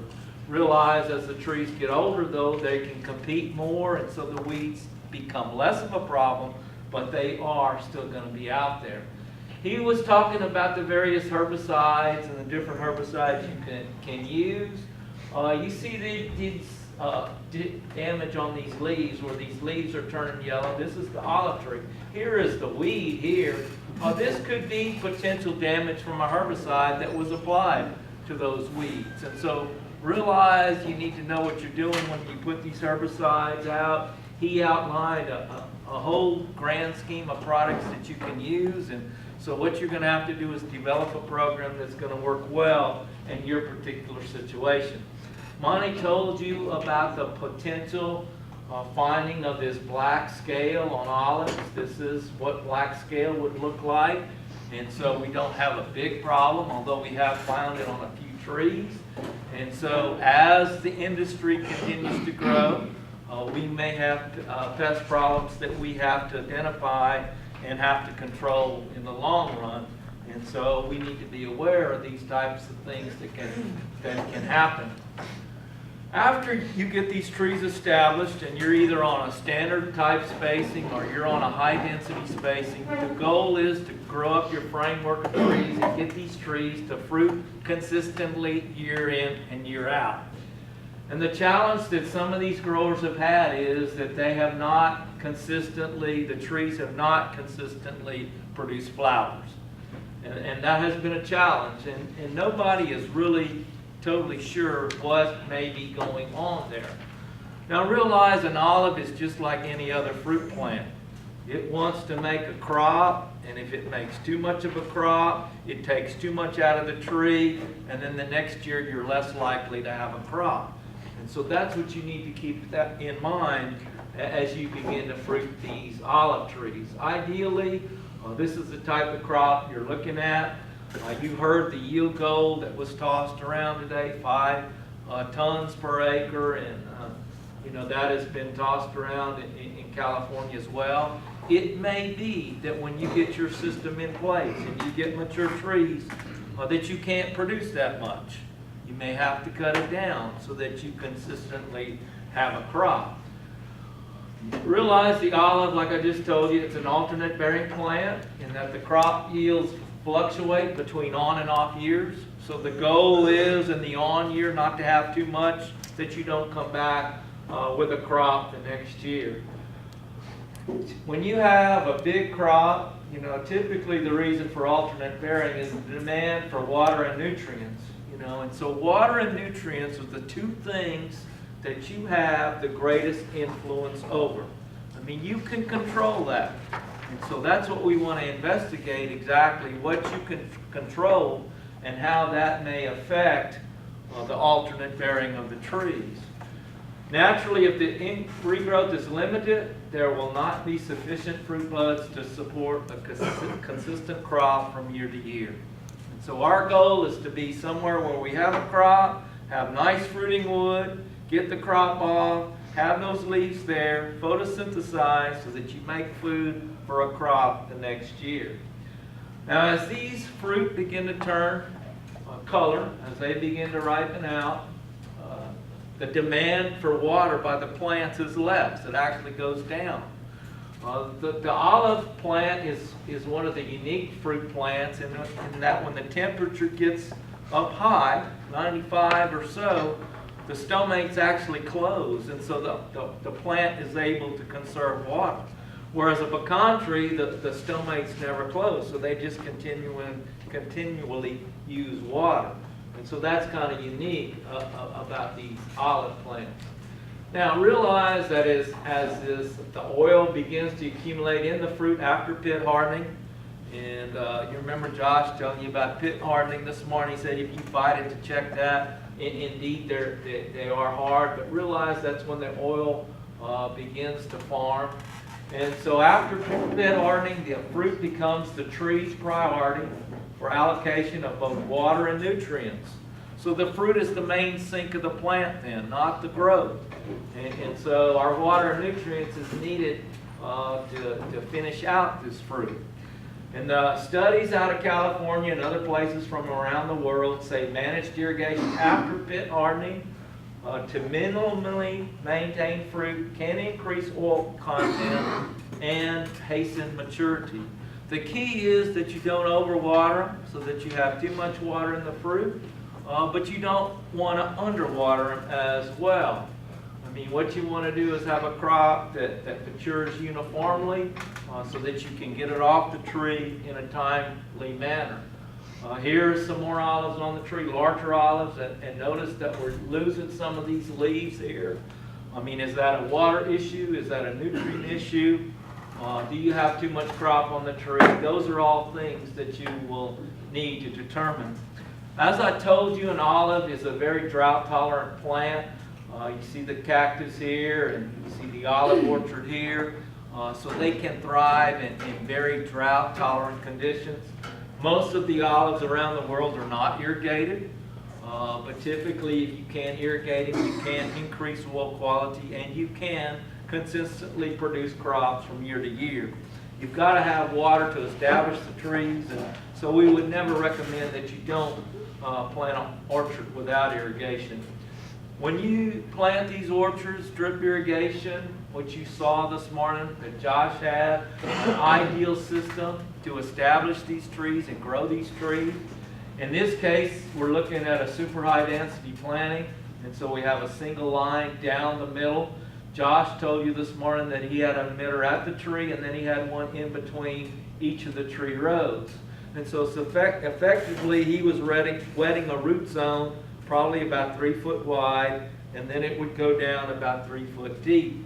The effective rooting zone of an olive tree goes down 18 to 24, maybe 36 inches. It's not a terribly deep-rooted plant. When you apply this water, you want to make sure that you wet down. And the best way to apply water is to apply it and then turn the system off. The only way a plant can use water is if there's oxygen in the root zone.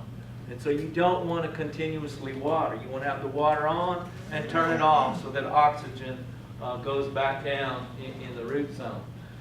Maximum water demand by these olive trees is typically in spring and early summer, like April to July. And then in July, when you have pit hardening, the water requirement actually decreases a bit.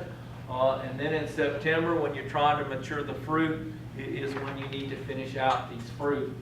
And so here is a typical drip irrigation system where you have the filtration units. You know, if you have sand or whatever in the water, you got to be able to filter it to keep those lines open. Ideally, you would also be set up here where you could inject acid in through the lines, acid and also for fertilizer, so that you could put it all right into the system, whatever you need. Now, when you look at critical water times of an olive tree, the bloom period is sensitive to dry soil conditions, and especially if it's hot. So there's some theories that it's our super hot temperatures in late February, early March that may hinder the flower development, flower production, etc. And so you want to make sure that in early spring we have a good soil profile of water out there. You know, if you happen to be an area where you get rain and you've got a good rain, then you know you have good water going into the spring. Olive shoot growth in June and July is critical. I mean, that's when we want to get this growth on the trees. When you look at olive trees, typically they have a growth pattern in early spring, and then they can have one in the fall as well. And so you have two key times when these trees are growing. The challenge that we have in Texas is that late growth period, we don't want to be excessive, because if it gets really cold really quick, they're going to be very susceptible to cold injury. And so we would like to have our growth on the front end so that we get the crop off, the leaves stay, and then the plants can go to sleep. We don't want them to start growing after we get the fruit off of these trees. Poor soil water conditions can lead to a reduction in nutrient absorption. You know, in a lot of dry years, you see these plants that look bad. And you say, oh my gosh, it looks like I have a nutrient deficiency on these trees. But in reality, a lot of times, it's just they don't have enough water. Realize water takes the nutrients into the ground, takes it to the root, and takes it into the tree. So water is important for the fertility process to work. So we have to have good water for all that to happen. Like I've been telling you, multiple studies in several countries have shown reduced irrigation after pit hardening are successful in improving oil quality, oil quantity, advancing maturity, and maintaining year-to-year cropping. But you have to be careful that you don't overdo it. You know, South Texas is hot. And if you just turn the water off, like some people have suggested in the past, the fruit go to shriveling. And when the fruit grow to shriveling, the water's being pulled out of the fruit. Here's another picture of the water coming out of the fruit. So not a good option. That's not what we want to happen. So even though we want to cut it back, we don't want to be excessive. We don't want to have fruit shriveling going on out there. You know, if you have a shriveled fruit, it's much harder to mill the oil out of the fruit. You may even have to add water to the fruit. Question? We've done that, and we're not going to do it again. So Everybody hear that? We have a... Don't bring raisin olives to the mill. Okay, she said don't bring shriveled olives to the mill, is basically her take-home message, because you can't get the oil out of them.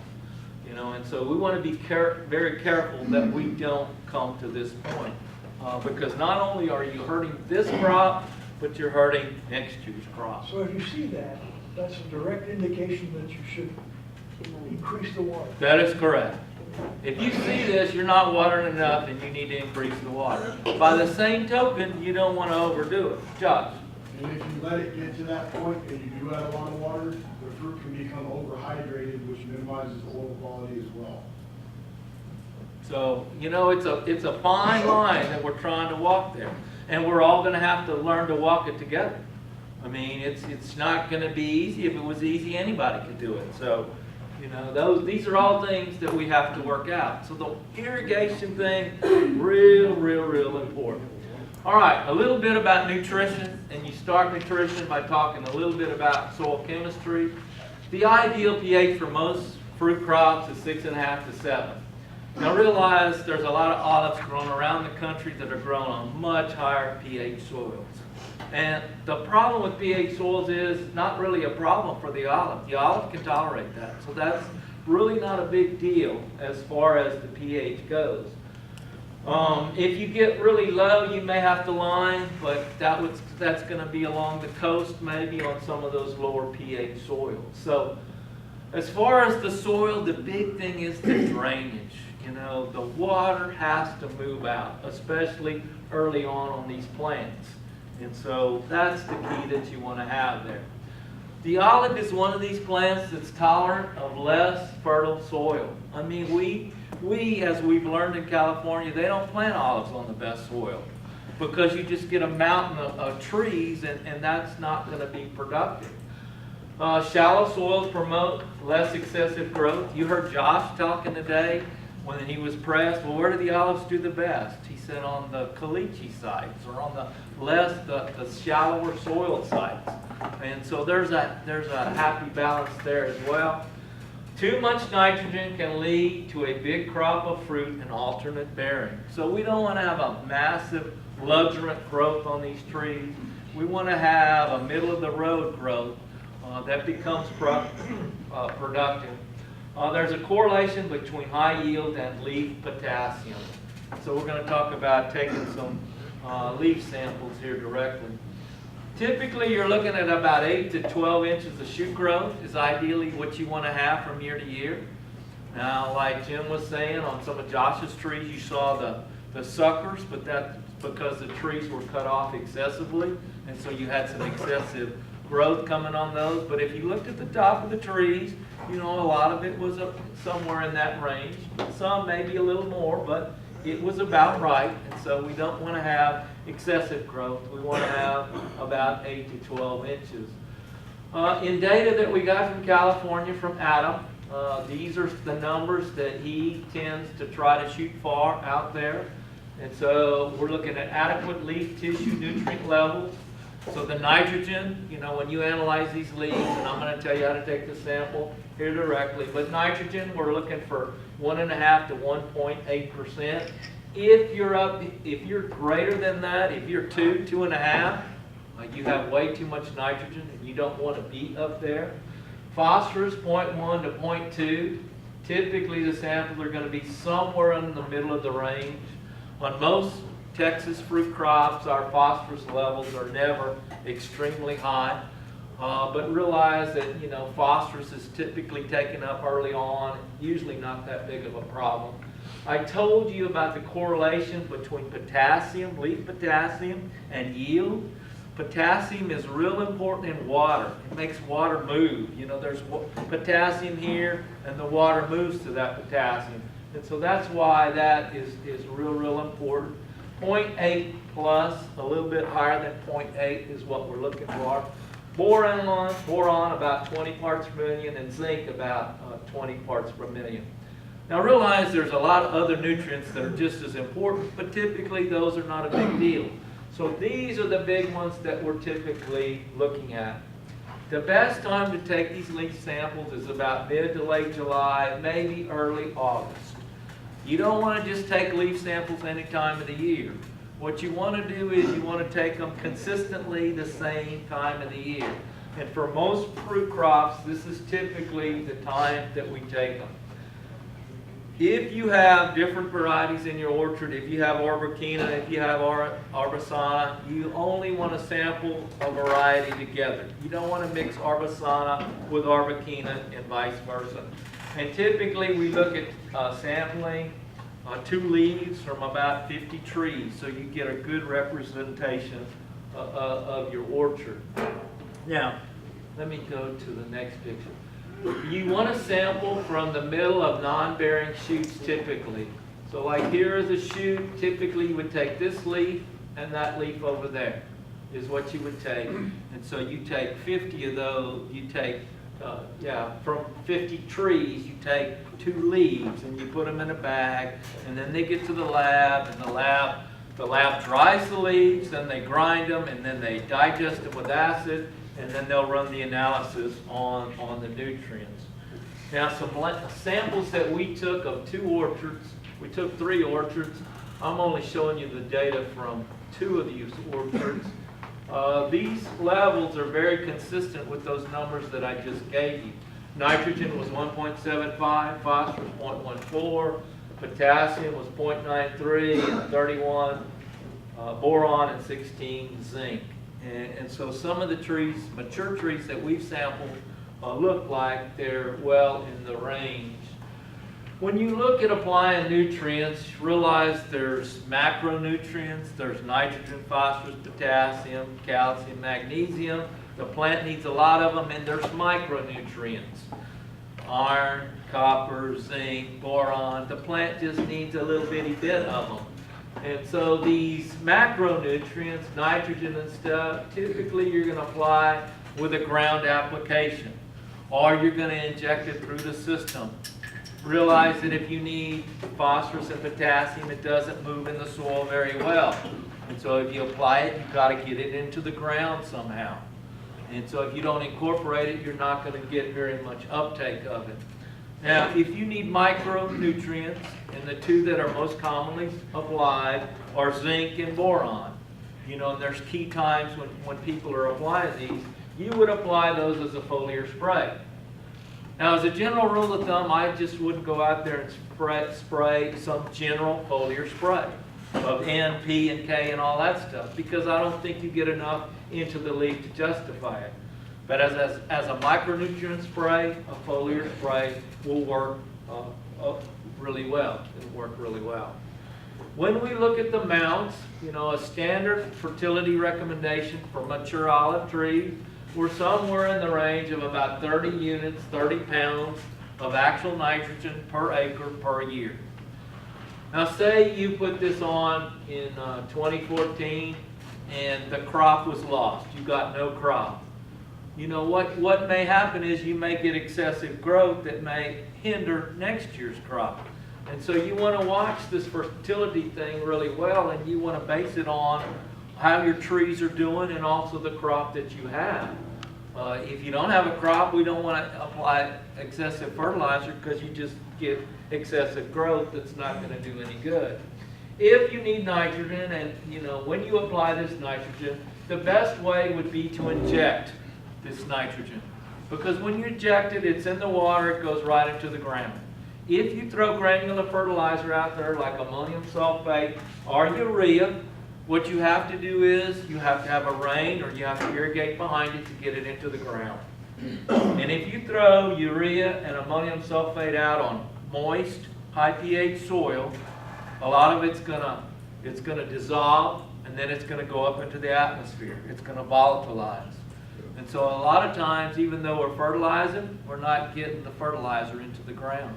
And so it's real important that if we're using these, that we don't put too much, and then we put it on so that the tree is able to take it up. And like I said, usually P and K, usually you have enough in the ground. Now if you did a soil test and you need some, then we need to apply it, and you need to figure out how to get a little bit of incorporation there so that the tree indeed can get it. You want to be able to reach your trees in the future. Like I told you, we want about 8 to 12 inches of growth. If you're only getting a little bitty bit, 2 inches, 1 to 2 inches, there's either two things happening. One is you're either lacking water or you could be lacking fertility. And so you could get to the point where you go out into your orchard and you're reading the growth that you have and the crop that you have. And so that's the point that we're going to have to get to, where we can get out there and look at these trees and say, well, man, I don't have enough growth, so I need to be doing something. As you have mature trees, you're going to have harvest challenges. I mean, if you're going to do an over-the-row type harvester, you're going to have to remember to only run the harvester one way typically. If you run it back and forth, you're going to tear limbs off like it's happening right here. And so you're going to have to develop a system where you go the same way every year. So that's something that you have to have. As these trees grow, you're going to have trees die, and you're going to have to figure out why they're dying. And so you're going to have some method of problem diagnosis. And so that's where we come in. You know, you've heard Monte talk, you've heard Jim talk, I'm talking, you have Fred in the room. We all work for Texas A&M AgriLife Extension Service, and our job is to help you as producers. And this is the quote that Extension is kind of famous for. What a man hears, he may doubt. What he sees, he may possibly doubt. But what he does himself, he cannot doubt. And so these demonstrations that we put in this next year are dedicated to wiping out this doubt. I mean, it's dedicated to showing exactly what can happen and what may not happen. And so that is our job. Typically in extension, we work through the county extension agent. And so I would encourage you, each in this room, whatever county you're in, get to know your county extension agent. A lot of you are going to say, well, they're not interested in olives. Well, it's our job to educate them. And so if we're coming to your county, if Jim, Monte, or myself are coming to your county, we want the agent to be involved. We want him out there helping. Fred, you know, he's going to, if you're in this county, you call Fred and you work it out with him. So our job is to help educate these guys. A lot of them, they're like us. They have a lot to learn, but indeed a lot of them want to learn. And so I would really encourage you to get to know these guys. So the county extension, you have 3 fruit specialists. We're here today. And then you also have regional program leaders. When we get to the point where Texas has all these olive orchards across the state, what we're going to need is a regional program to present information about how to grow these things and what the problems are on. And so if we're working with these guys, then this regional program can happen. And so that's what we want the future to be. We have a lot to learn as far as the management of mature olive trees goes. Like I said, you got to decide what system you're going to use. Then you're going to have to be able to read your trees. What we're going to try to figure out in the next few years is why these trees don't produce some years and produce other years. We're going to try to take out some of the unknowns. And so hopefully we can answer some of these questions that we have in the next few years. So with that, we can turn the lights on, and I'll be happy to try to answer any questions.